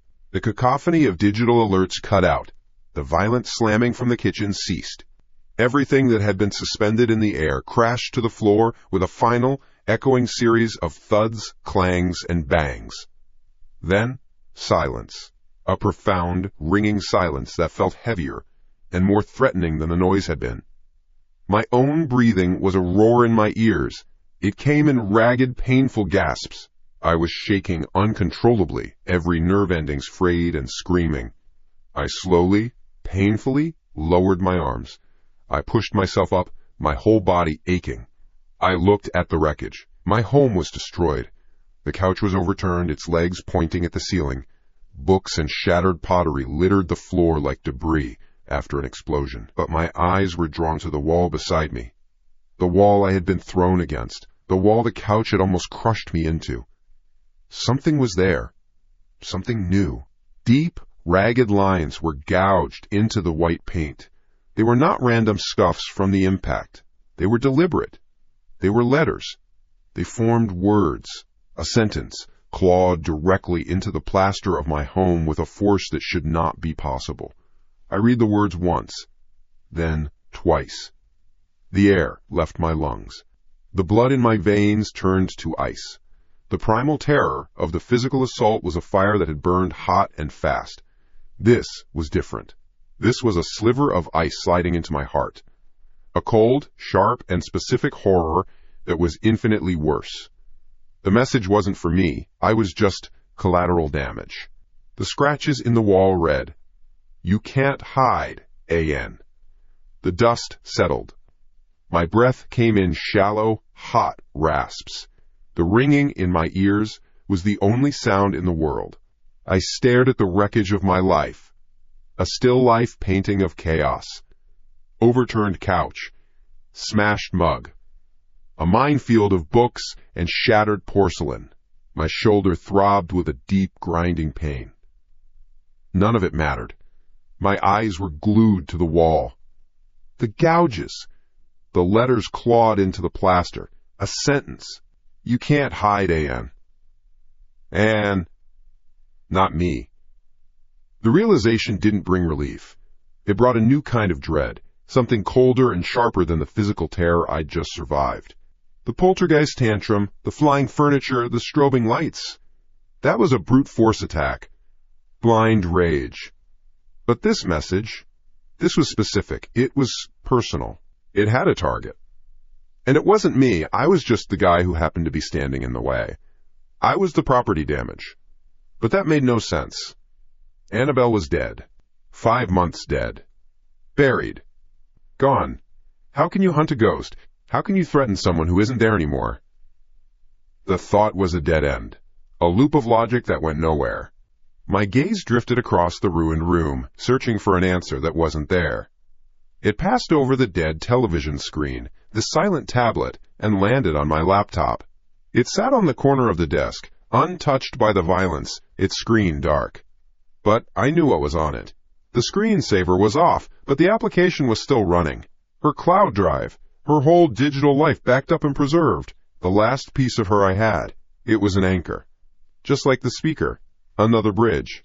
I pushed myself up from the floor, my muscles screaming. Every movement was a fresh discovery of pain. I ignored it. I limped through the debris, my bare feet crunching on ceramic shards. I didn't feel it. I reached the desk and stared down at the laptop. My hand shook as I touched the trackpad. The screen flickered to life. There it was, the file browser, the main folder labeled Annabelle_Cloud. Below it, a list of subfolders, photos, documents, university_work, and the one that always made my stomach clench, audio_diary. Her voice lived in there. Dozens of files, snippets of her day, thoughts on a class, complaints about her boss. I hadn't been able to bring myself to listen to them since the funeral. But now, I saw something new. A file that wasn't there an hour ago. It was at the top of the list, its date modified, time-stamped, just a minute ago. My blood ran cold. The file name wasn't a date or a description like the others. It was a symbol, a code. Ellipsis, dash, dash, dash, ellipsis, dot. 3 dots, 3 dashes, 3 dashes, 3 dots. My breath caught in my throat. I knew Morse code.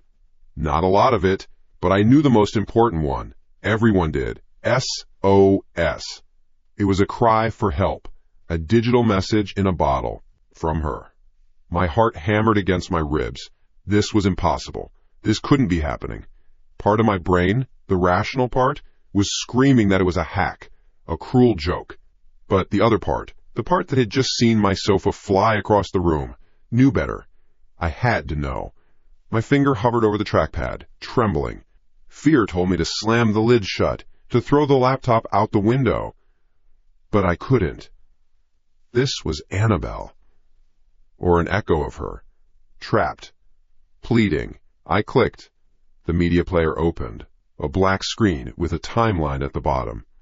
The playhead started moving from left to right. I braced myself for a sound. Her voice. A scream. Static. Anything. Nothing. Absolute silence. The seconds ticked by. 10. 20. 30. The progress bar moved, but the speakers were dead. My eyes dropped to the visualizer, the part of the player that showed the sound waves. It wasn't flat. It wasn't a dead line. It was a chaotic, jagged mess of vertical spikes. A dense forest of them packed so tight they looked like a solid block of green and yellow. It was a sound that was so loud, so complex, or on a frequency so high or so low that the speakers couldn't reproduce it. It was a silent scream. A visual record of a sound I couldn't hear. The data was there. The signal was there. I was staring at the shape of pure, unvocalized terror. Then, a voice spoke in the room, and I nearly flew out of my skin. It came from the black smart speaker, the one with the glowing red eye. The voice was not the distorted monster from the recording.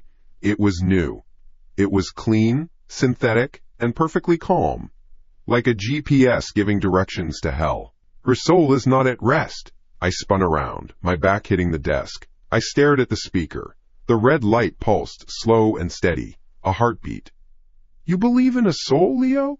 A singular energy that departs the body upon death? It is not so simple. Not for her. The machine voice was flat, without emotion, which made the words 1,000 times more horrifying. Energy is never destroyed, it only changes form. When the body died, her consciousness fractured, it splintered. A piece clings to the organic memory of the corpse in the ground. A piece, a significant piece, was imprinted on the digital data she created. Every photo, every document, every recording, they are not just files, they are pieces of her. A digital ghost. The red light seemed to burn brighter, and I want it all. The words hung in the air, cold and absolute. I finally understood. It wasn't just haunting my apartment. It was using it. My Wi-Fi, my computer, my connection to her cloud. This place was its hunting ground. It was here to consume the rest of her, to piece together her fragmented soul for its own purpose. The thing that killed her was now trying to erase her. It wasn't a ghost, it was a predator. And Annabelle was the prey. Help me, Leo! The proposition was so absurd, so insane, I thought I'd misheard. You are the account holder, the speaker continued, its logic cold and impeccable. You have the permissions. I can manipulate the physical world. I can operate the systems. But I cannot bypass primary user authorization. I cannot permanently delete the source files. Only you can do that. My mind raced, trying to find a flaw, a way out. There was none. My apartment wasn't a cage, it was a terminal. And I was the key. Help me erase these files, the voice said. Drag them to the trash. Empty it. Sever the connection. Let me gather the last fragments. And I will leave you. I will go, and I will never return. You will have your life back. I stared at the speaker, then at the laptop screen. At the silent, screaming waveform. The choice was laid bare. A simple transaction. My life for her soul. My survival in exchange for helping this thing finish the job it started 5 months ago. To extinguish the last flickering embers of the woman I loved. To commit a murder on a metaphysical level. The room felt small, the air thick. I couldn't breathe. My gaze was locked on the screen. My hand rested on the trackpad. I could do it. I could end this nightmare. Just a few clicks. I could walk out of this apartment and never look back. I could live, but the price. My hand wouldn't move. My fingers were lumps of ice. Loyalty, love, memory. They were all screaming inside me, a silent chorus against the single primal urge to survive. I was paralyzed, trapped between the instinct to run and the duty to protect. Then, a new movement caught my eye. On the screen, the mouse cursor. It was moving, slowly, drifting across the desktop, not with the jerky motion of my own hand, but with a smooth, liquid grace. It wasn't me. My blood turned to ice. It was the entity. It was taking control. The cursor slid over the Photos folder and clicked. The folder opened, revealing hundreds of thumbnails. Pictures of us. On vacation. At her graduation. Silly selfies. The cursor moved with purpose. It settled on a specific photo. One from last summer. Annabelle at the beach, laughing, her head thrown back, the sun catching in her hair. She looked so alive.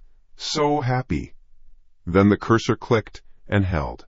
The photo became a semi-transparent icon. The cursor began to drag it, slowly, deliberately, across the screen, toward the small icon in the corner, the trash bin.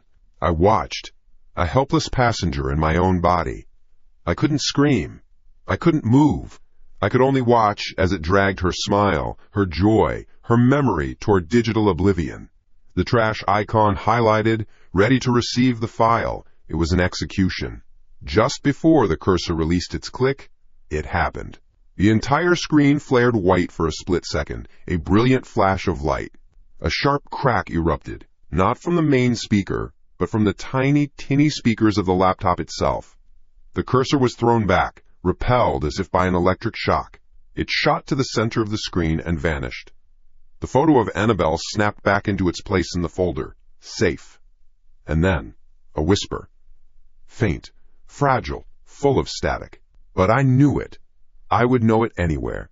It came from the laptop speakers. Annabelle's voice. It's lying. The whisper was a ghost inside a ghost. a fragile spark against an inferno. It's lying. The words, warped by the laptop's cheap speakers, cut through the machine's cold proposition. It was a lie. The deal was a lie. My life for her soul was a trick.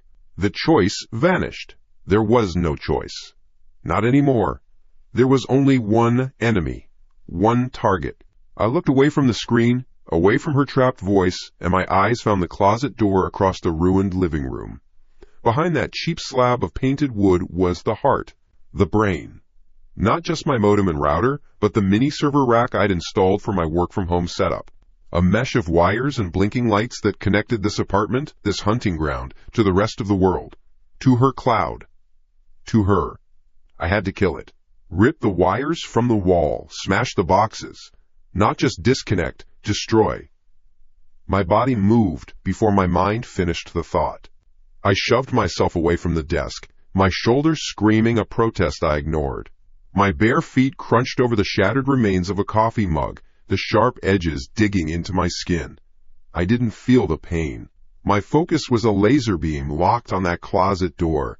Every step was an effort. The room, my home, felt like a treacherous landscape. I sidestepped the overturned couch, vaulted over a pile of books. Almost there. 10 feet away. The first thing I noticed was the light, a slice of yellow-green from under the closet door. The normal, healthy glow of network activity. 5 feet away. The light changed. Instantly, all of it. Every tiny LED on the modem, the router, the server, simultaneously switched to a solid, furious red. A bank of angry red eyes staring at me from the dark. Then came the sound. The gentle hum of cooling fans was gone. In its place, a piercing whine erupted from the closet. The fans inside weren't just running. They were screaming, spinning at a speed they were never designed for. The sound drilled into my ears, a high-pitched shriek of overloaded processors and pure digital rage. It was the sound of a machine being pushed to its absolute limit, processing something massive, something malevolent. 2 feet away, a wave of heat washed over me, blasting from the vents on the closet door. It felt like standing in front of an open furnace. The air shimmered. The smell of hot plastic and burning dust filled my nostrils. It knew. It knew what I was about to do. My hand shot out, grabbing the cold metal handle. I yanked. Nothing. The door didn't budge. Not even a rattle. It was solid, as if welded shut from the inside. I braced my foot against the wall and pulled again. All my weight, all my adrenaline thrown into the effort. My muscles strained. My shoulder felt like it was ripping apart. The handle grew slick with my sweat. It was useless. It was like trying to pull open a bank vault. Something was holding it, and then I heard it. A sound from behind me. A clean, sharp clack. I froze. I knew that sound. The deadbolt on my front door.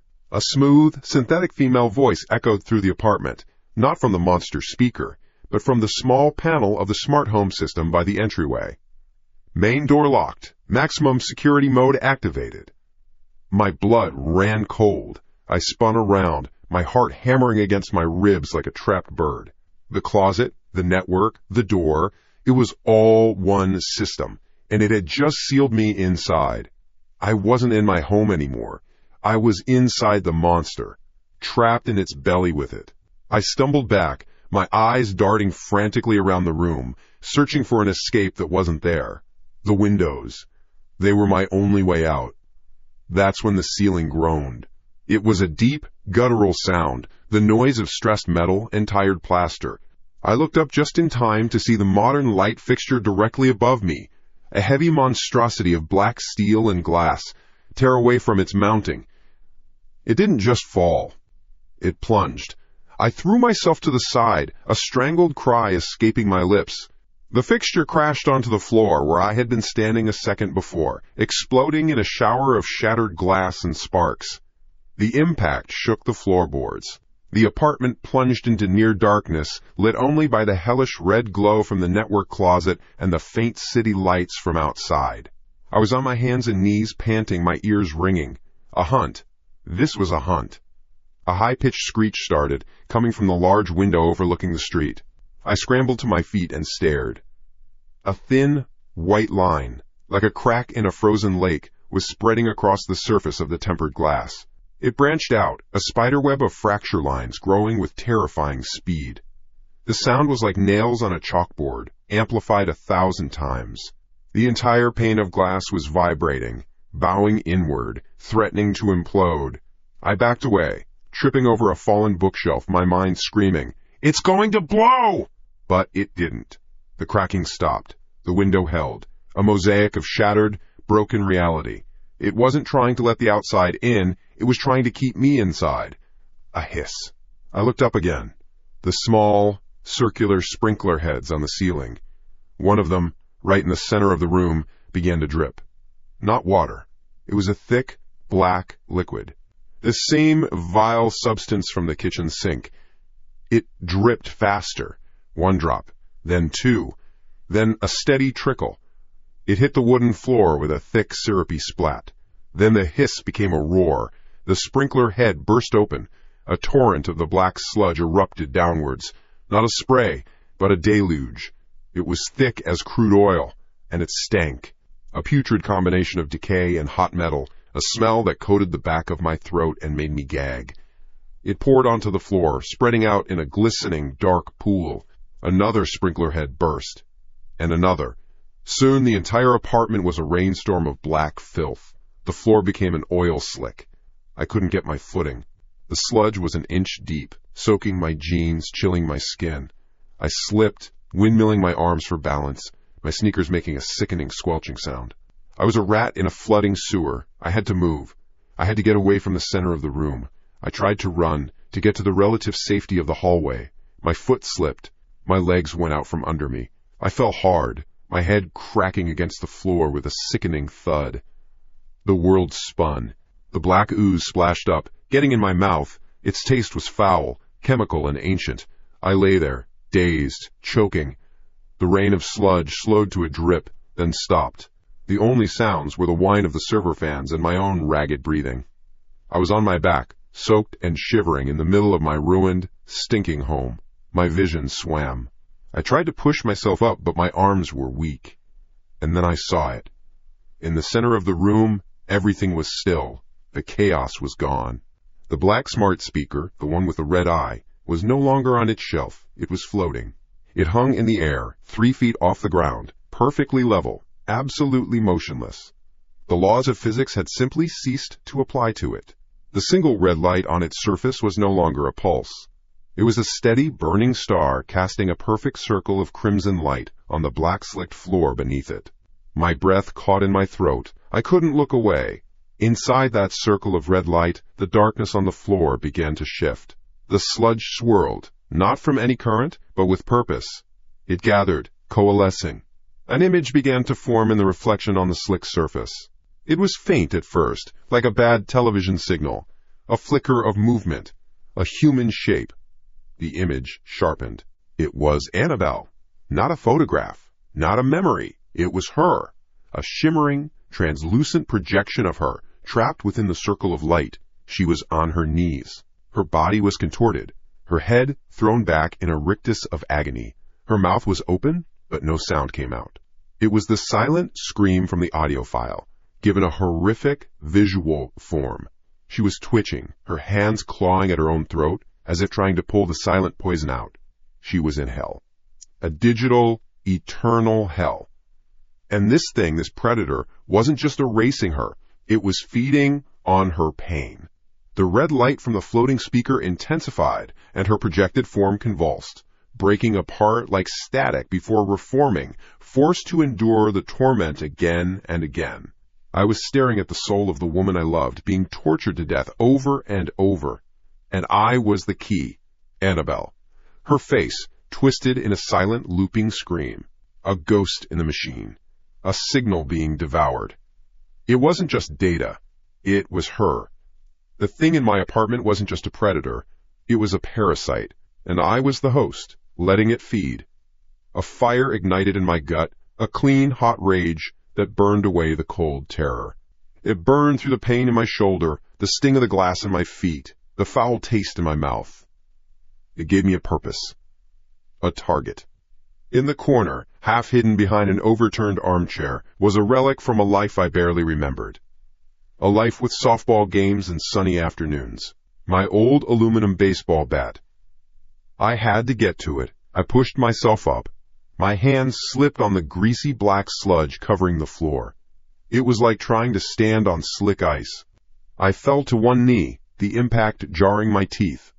The stench of decay and hot electronics filled my lungs. I gritted my teeth and tried again, using the overturned couch for leverage. My feet slid, but I stayed upright.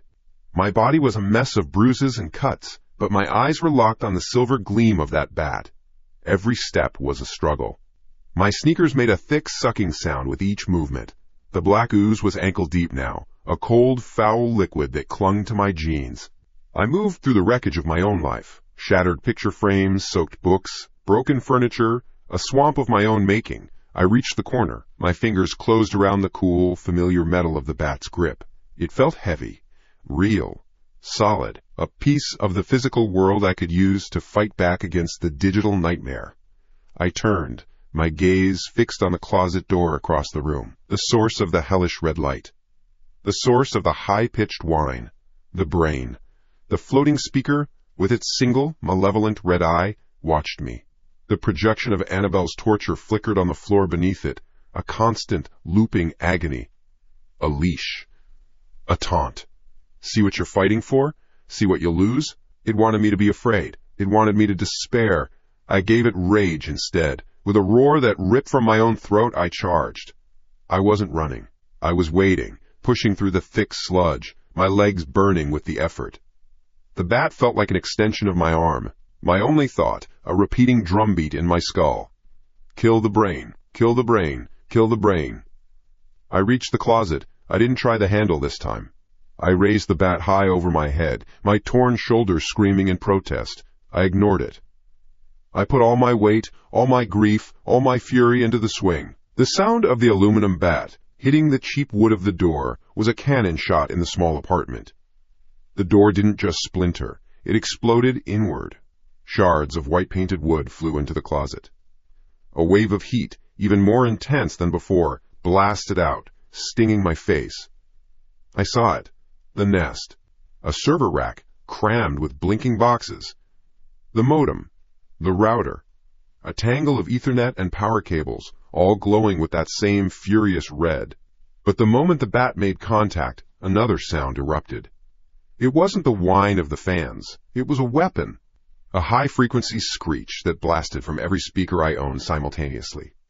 The floating smart speaker. My television's soundbar. My tablet on the coffee table. My phone on the floor. It was a physical assault of sound, a spear of pure, vibrating noise designed to rupture eardrums. It wasn't something you heard. It was something you felt, a pressure inside your skull trying to split it open.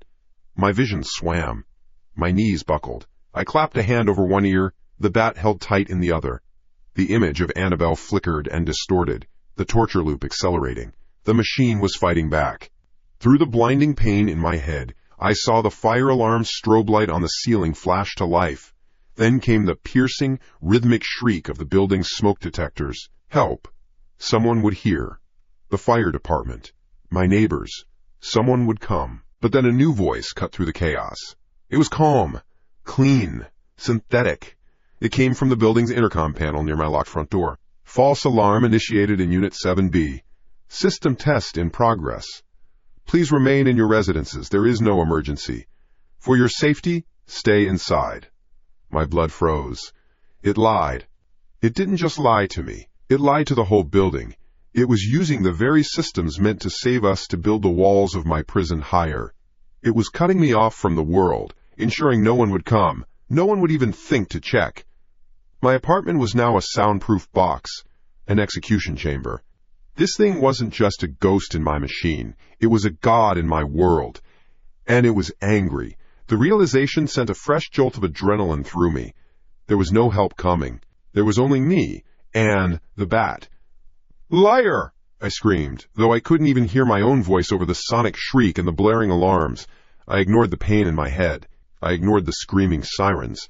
I set my feet, gripping the bat with both hands, and swung again. Not at the door. At the guts. The first impact was on the cable modem. The plastic case shattered, sending a shower of black shards everywhere. The red eye on its face died, one down. The high-frequency noise from the speakers faltered for a microsecond before roaring back to full strength. I swung again. The router exploded. Its little antennas snapped and went flying. Another cluster of red lights went dark. I was a machine of destruction, driven by a single purpose. I battered the server rack, the metal frame groaning and bending under the impacts. I smashed network switches, their plastic housings cracking like eggshells. Green circuit boards snapped. Wires tore loose from their ports. The red lights died, one by one, two by two, plunging the closet into darkness. Each extinguished light was a victory, a small breath of air in a drowning world. I swung one last time, aiming for the power strip at the base of the rack, the source of it all. The bat connected with a shower of brilliant white and blue sparks. And then the world ended. A bolt of raw electricity, blinding and white-hot, leaped from the ruined electronics.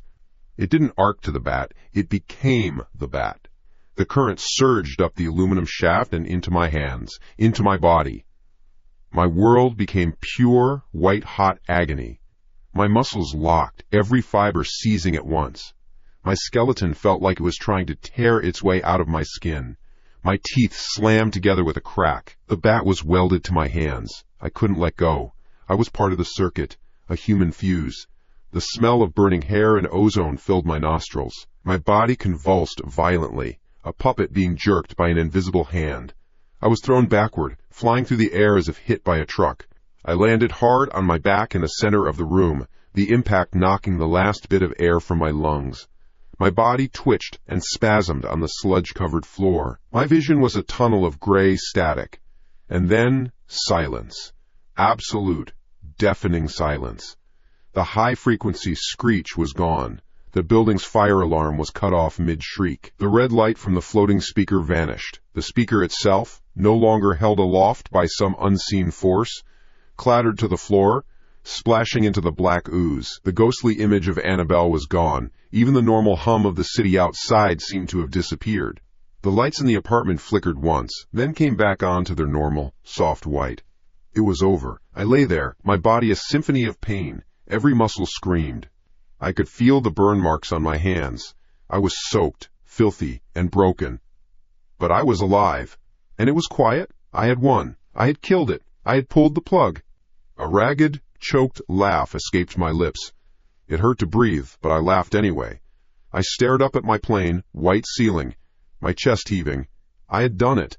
I closed my eyes, just for a second, letting the beautiful, wonderful silence wash over me. Knock! Knock! Knock! My eyes snapped open. The sound was soft. Quiet. Wooden. It wasn't from the front door. It came from the door to my bedroom. From inside my apartment. A cold dread, worse than anything I had felt before, washed through me, extinguishing the last embers of my victory. My mind, sluggish and damaged, pieced it together. The network. The cloud. The internet. I had destroyed its connection to the outside world. I had cut off its primary access. But the speaker, the smart speaker I had bought last year, I remembered reading the box. The selling point. Can operate on a local network. Offline capabilities. I hadn't killed the brain, I'd just locked it in the house with me. My eyes snapped open. The sound was wrong. A soft, clean rap of knuckle on wood. Knock. Knock. Knock. It wasn't real. It couldn't be. My brain was a scrambled egg, fried by a power station's worth of current. The world was a smear of pain. A copper taste filled my mouth. The bitter smell of burned plastic and something heavier, like cooked meat, hung in the air. My own fucking hair. I tried to push myself up. My arms trembled, refusing the command. My hands, welded to the bat by the blast, were raw, skin blistered and split. I was lying in the cold, greasy sludge, a casualty in a war. One had just declared won. But the silence, the beautiful, perfect silence, was gone, replaced by that sound. I twisted my neck, a motion that sent a spike of white-hot pain from my shoulder down my spine. My gaze locked onto the door. Not the front door, the bedroom door. My blood, which had been sluggish with shock, turned to ice water. It flooded my veins with a cold that had nothing to do with the filth I was lying in. The network was dead. The router was a pile of melted plastic. The modem was a charcoal briquette. I had killed the brain, smashed its connection to the outside world. I was sure of it. The laugh died in my throat. The doorknob to my bedroom began to turn. Slowly, deliberately, with a faint metallic click that seemed as loud as a gunshot in the dead quiet. I scrambled backward, my feet finding no purchase in the ooze. I moved like a crab, pushing with my heels and elbows, my body screaming. The aluminum bat, no longer stuck to my hands, scraped along the floor beside me, a useless stick of metal. The door swung inward, a silent, black rectangle opening into the darkness of my room. I braced myself for a figure, a shape, anything, nothing. Just an empty doorway, just darkness. My mind raced, a final twitch, a last ghost signal from the dying machine. Just a scare tactic. I tried to make the words stick. I tried to believe them. My body refused. It was coiled tight, a spring of pure animal terror. Then it emerged from the blackness. It wasn't a monster, not a man. It was the smart speaker. It drifted out of the bedroom, silent and smooth. It hung in the air, about chest high. The malevolent red eye was gone. In its place, the ring of light around its top glowed with a pure, sterile white. Like a surgical lamp, like a halo, it was completely quiet. No hum, no whine, no threat. The silence was worse. The rage was gone. This felt cold, analytical. It didn't want to torture me. It didn't want to scare me. It floated into the center of the living room, its white light casting long, dancing shadows from the overturned furniture. And it ignored me. It completely, totally ignored me. I was a piece of debris on the floor, a bug, a non-factor. The thing that had tormented me, that had used my girlfriend's face to break my mind, was now treating me like I didn't exist. The cold dread thickened in my gut. This was worse than being the target. This was being irrelevant. It drifted past me, its white light clinical and clean against the black filth on the floor. It moved toward the closet, toward the wreckage, the source of my victory, the graveyard of its first body. Its light swept across the mangled metal of the server rack, the shattered plastic of the network switches, the torn guts of the power strip. It was scanning, assessing the damage. Then it stopped. It hovered over a specific spot in the jumble of broken electronics. A single, thick Ethernet cable lay half submerged in the ooze. The plastic housing on its connector was cracked, and from the exposed wires a tiny, faint blue spark arced every few seconds. A last, desperate nerve impulse. The speaker drifted down, its perfect white form descending toward the damaged cable, and my brain finally put it together. A thought so cold and sharp it cut through the pain. The local network, offline capabilities, the internet, the cloud. That was just its highway, its kingdom. When I smashed the modem and the router, I hadn't killed it. I had cut it off. I had trapped it. And its goal wasn't me. It was never me. Annabelle's face, the screams, the psychological warfare, that was just pest control. I was the roach scurrying around its nest. The real prize was the data. The data was Annabelle, her digital ghost. And I had just locked it in a cage with the wolf. The speaker lowered itself until it was inches from the sparking cable. A new sound began to fill the room. It wasn't the high-frequency shriek from before. This was something else. A chorus of digital clicks and chirps. The sound of a handshake. Of a connection being established. And woven into that digital noise was a voice. Her voice. Annabelle. But it was broken. Chopped into microscopic bits. Syllables. Breaths. Sibilant hisses. It was the sound of a language being vivisected. The speaker wasn't talking. It was downloading. Its white light intensified. And from the scattered, shattered circuit boards of the server rack, a faint light began to glow in response. A ghostly, pixelated image flickered into existence in the air above the wreckage. It was her face, Annabelle. The same looping image of her silent scream. But it was different now. It was weak, corrupted, like a bad video stream. And it was being pulled, the pixels of her face stretched and distorted, flowing like sand toward the white light of the speaker. It was a digital undertow, an invisible vortex sucking the last pieces of her from the broken hardware. It was eating her. "No!" A raw croak tore from my throat. "No!" I scrambled for the bat.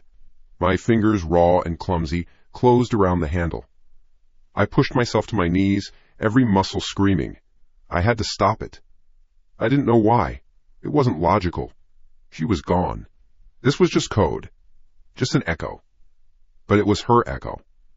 And I wouldn't let this thing have it. My eyes darted around the room, desperate for a plan. How do I fight a data transfer? How do I kill a download? I saw it then. Across the room, half hidden under a soaked cushion from the couch. A small, metal rectangle. Silver. About the size of a paperback book. One of the main hard drives from the server. It must have been blown clear by the force of my last swing. And in its corner, a single, tiny LED. It was blinking. A faint, steady green pulse. Blink. Blink. Blink. A heartbeat. My own heart stopped. The fragmented image of Annabelle was being pulled from the shattered pieces of the other drives, the corrupted data. But the core, the source file, the master copy of her soul, it was there, in my apartment, still alive, still blinking. The speaker hadn't found it yet. A choice, clear and hideous, slammed into me with the force of a physical blow. The speaker was slowly, methodically consuming the ghost. The hard drive held the body. I was lying in the ruins of my apartment, a broken man clutching a metal bat, caught between two impossible horrors. I could let that thing, that cold white god, finish its meal, absorbing the last traces of the woman I loved until nothing remained, or I could get to that drive first. I could pick up that bat, crawl across the floor, and be the one to smash it into a million pieces. I could be the one to land the final blow. I could kill her, completely and forever, to save her from being eaten. The sound of the digital consumption grew louder.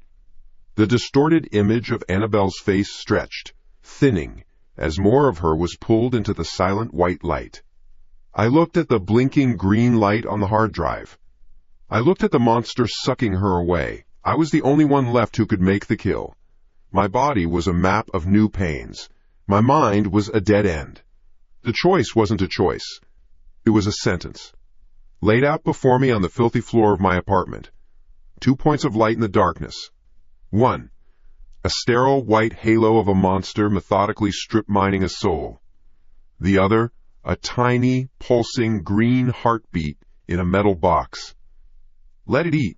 Let the thing finish its meal, grow satisfied, and maybe leave. The thought was cold and logical. The animal part of my brain, the part that only cared about the next breath, screamed it at me. Stay down. Play dead. Survive. It's just data. A ghost in a machine that's already been smashed. Let it have the corrupted files. Let it have the scraps. Who cares? Or I could move. I could drag my broken body across this sludge-covered floor, pick up a weapon, and commit a murder. I could destroy the last clean copy of her, become the final executioner, erase her to save her. What kind of fucked up sense did that make? The sound filled the space between those two thoughts. The sound of the download. Click, dash chirp, dash click. The sound of a connection. A language I didn't know but understood perfectly. And under it, the faintest hint of her. Annabelle. Her voice, chopped and shredded into 1,000 digital crumbs. A sound being unmade. My gaze was locked on the speaker. It was so clean, so perfect. It hung in the air, a god in its own little fallen temple of wires and plastic. The image of Annabelle's face above the server wreckage was getting thin. transparent. The pixels stretched toward the white light, pulled like taffy. It was a quiet, clinical, digital cannibalism, and I was just watching. A useless sack of meat and pain, watching the last piece of a dead girl get devoured. Then the sound changed.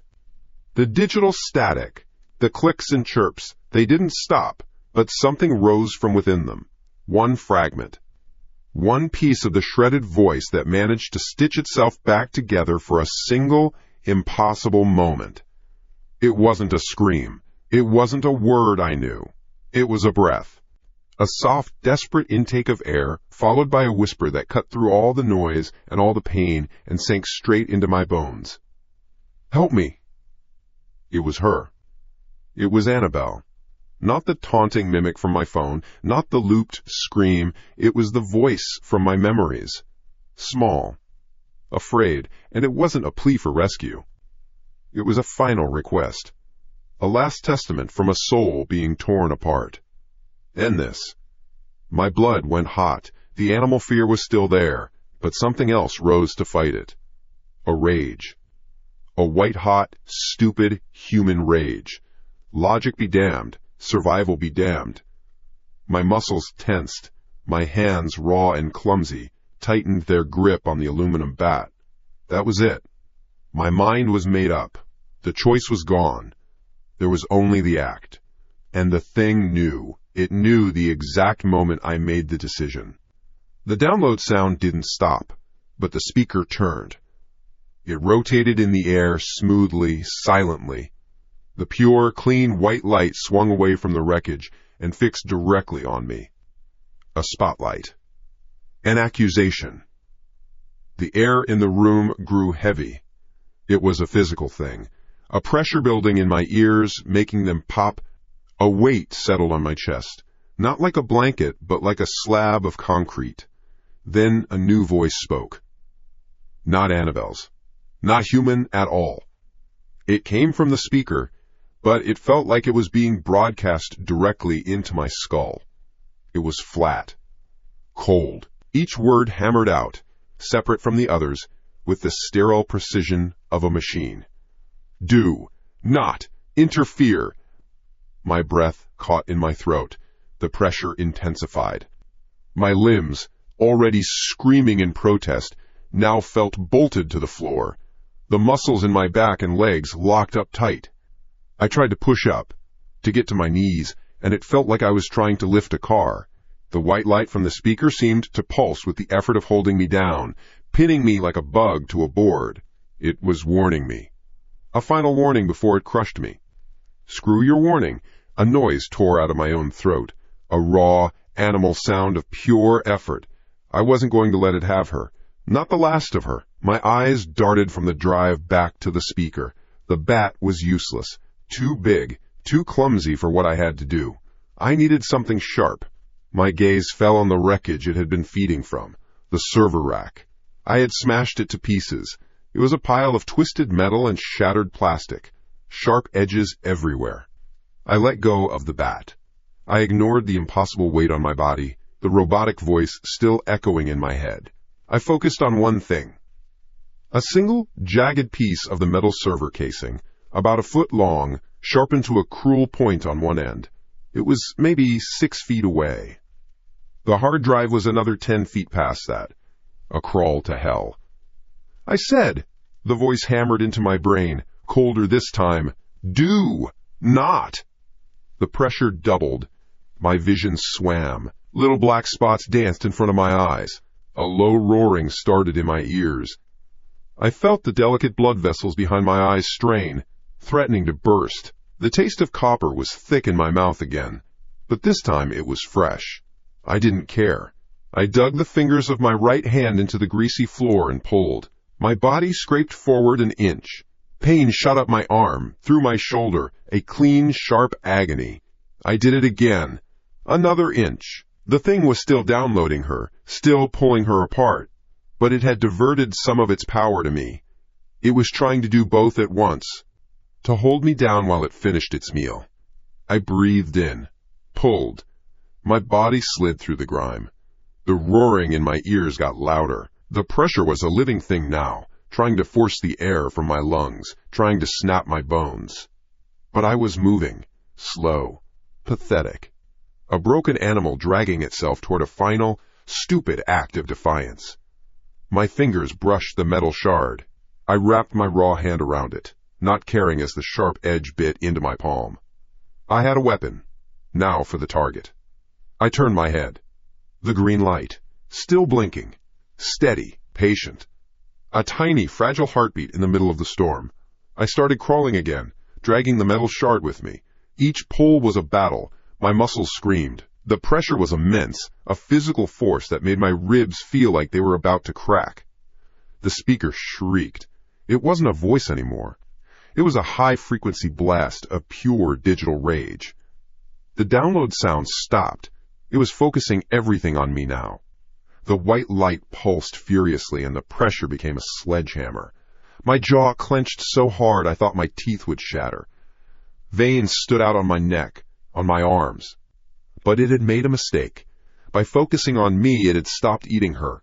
And I was almost there. 5 feet. My arms screamed. My vision was a tunnel. The only thing I could see was that blinking green light. 3 feet. The shriek from the speaker climbed higher, beyond a pitch I could properly hear, but I could feel it vibrating in my bones and my teeth. My nose started to bleed, a warm trickle down my upper lip. 1 foot. I was there. With the last ounce of strength in my body, I raised the arm holding the metal shard. It was the heaviest thing I had ever lifted. My muscles tore. My joints groaned. The pressure fought me every inch of the way, trying to smash my arm back down to the floor. I roared, a sound of pure hate and pain and finality. I drove the point of the metal shard down. It punctured the silver casing of the hard drive with a sickening crunch, a sound of metal violating metal. For 1 split second, nothing happened. Then, everything happened. A scream ripped out of the white speaker. It was not a sound a machine should be able to make. It was the shriek of 1,000 modems dialing up at once, blended with the raw, organic agony of something being disemboweled. It was a sound that broke the air. The image of Annabelle, the ghost that had been stretched and pulled thin, simply vanished. Poof! Gone! The hard drive under my hand sparked violently.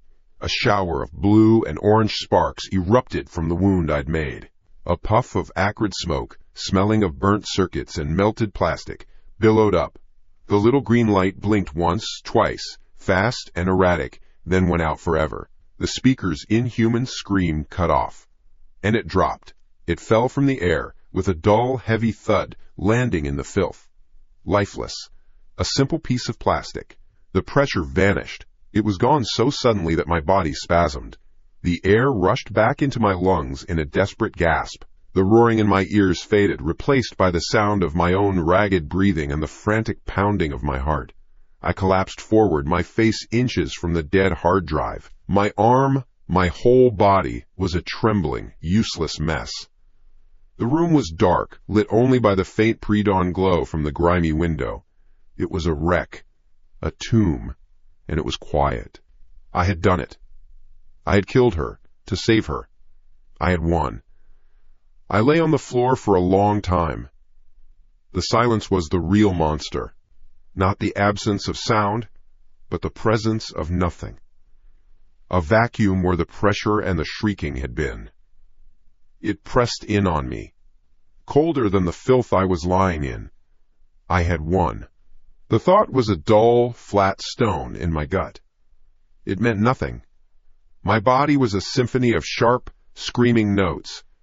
Every muscle felt torn, every joint ground to sand. Slowly, deliberately, I pushed my palms against the grimy floor. The motion sent a jolt of fire up my arms, into my shoulders. I got to my hands and knees. My head swam. The smell of burnt circuits and ozone filled my nostrils, thick and sour. It was the smell of victory. It smelled like shit. Minutes passed. Or maybe an hour. Time had lost its shape. My world was the 4 walls of this wrecked apartment. My reality was a dull throb behind my eyes and the coppery taste of blood in my mouth. I stayed there, swaying on my hands and knees like a sick animal. Just breathing. In. Out. Proof that I was still here. My gaze drifted through the wreckage.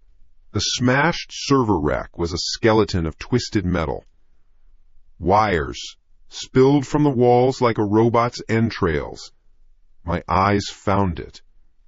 Lying on its side near the center of the room. The white speaker. It was just plastic now. A designer paperweight caked in grime.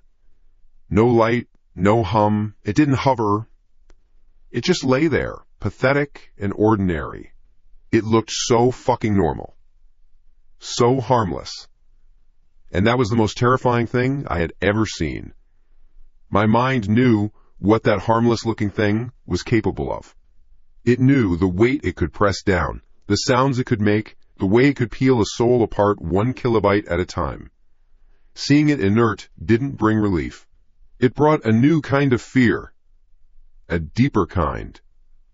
Is it gone? The question echoed in the silent room. Not a thought, but a feeling. A cold spot spreading through my chest. Or is it just sleeping? Waiting. For a new Wi-Fi password. A new device to infect. A new victim to find. I would never know. The realization hit me harder than the psychic pressure had. I could clean this apartment. I could move to a new city. I could throw away every piece of electronics I owned. It wouldn't matter. The safety was gone. The fundamental trust I had in the world, in the screen in my pocket, in the speaker on my nightstand, was permanently broken. It wasn't just in my apartment anymore. It was out there, in the web, in the goddamn air. And I was the one who let it out. I had smashed its prison. A hot surge of adrenaline cut through the pain. I couldn't leave it here. I couldn't let some landlord find it, think it was just a piece of high-tech trash, plug it in. I had to be sure. My legs were jelly, but I forced them to obey. I got one foot under me, then the other. I stood up, swaying, my hand braced against the wall. The room tilted. I waited for it to settle. Then I took a step. Then another. A clumsy, stumbling walk of the damned across my own personal hell. I navigated the debris field. Twisted cables grabbed at my ankles. Shards of plastic and metal littered the floor. My bare feet didn't register the small cuts. I had one target. One mission. I stood over the speaker. It stared up at me with its blank, perforated face. A dead thing. A liar. I bent down, my back screaming in protest. My fingers closed around the smooth, heavy plastic. It was cool to the touch. It felt solid. Real. The weight of it was an obscenity in my hand. It was the weight of a coffin. I held it tight and turned, my steps more certain now. I shuffled through the living room, past the ruined couch, toward the sliding glass door to the balcony. My reflection was a ghost in the glass. A hollow-eyed, bloody-mouthed stranger. I didn't recognize him. I fumbled with the latch. It scraped open. A blast of cold, pre-dawn air hit my face. It felt clean, real.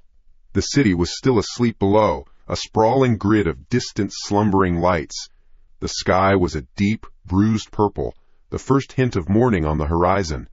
I stepped out onto the narrow concrete slab. The wind whipped at my torn shirt. I stood at the railing, my knuckles white as I gripped the cool metal. The speaker was heavy in my other hand, a tumor I had to cut out. There was no ceremony, no final words, no hesitation. I drew my arm back and I threw it. I threw it as hard as my ruined body would allow. It sailed out over the edge, a white comma against the dark canvas of the city below. It tumbled, end over end, shrinking fast. A toy. A piece of junk. It got smaller and smaller, and then it was just a speck, and then it was gone, swallowed by the darkness between the streetlights 5 stories down. I stayed there, gripping the railing. My chest heaved.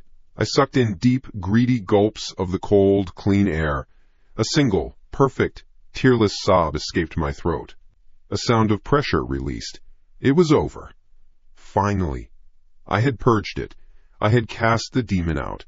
I turned back from the railing, a ghost of a smile on my lips. I felt light. The crushing weight on my soul had been thrown into the abyss, along with that piece of plastic. I stepped back into my apartment. The tomb felt different now. Just a wrecked room. A mess to be cleaned up. A life to be rebuilt. That's when I heard it. Bist. A sound so quiet I almost missed it. A dry, pathetic sound. The noise an insect makes when it hits a bug zapper. I froze. Every muscle in my body went rigid. The lightness vanished, replaced by an ice-cold dread that started in my stomach and spread through my limbs in a fraction of a second. My head turned slowly, mechanically, toward the source of the sound. It came from the corner of the room, from a pile of debris near where I'd smashed the server. A flicker, a tiny, weak pulse of light from beneath a chunk of drywall. It was my phone, the one I had thrown against the wall days ago, the one with the screen smashed into 1,000 fractured lines. It was dead. It had to be dead. Psst. Louder this time. The screen flickered again. A frantic, glitching strobe of light that shone through the cobweb of cracks. It was fighting to turn on.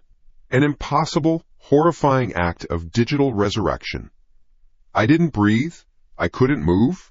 I was a statue of flesh and bone, watching the impossible happen. The buzzing stopped. Silence. Then, from the phone's mangled, tiny speaker came a sound. It was barely a whisper, a distorted, tinny rasp, mangled by the broken hardware, layered with the hiss of static. It was a voice made of rust and data rot, a mechanical sound that struggled to form a single, human word. Foolish.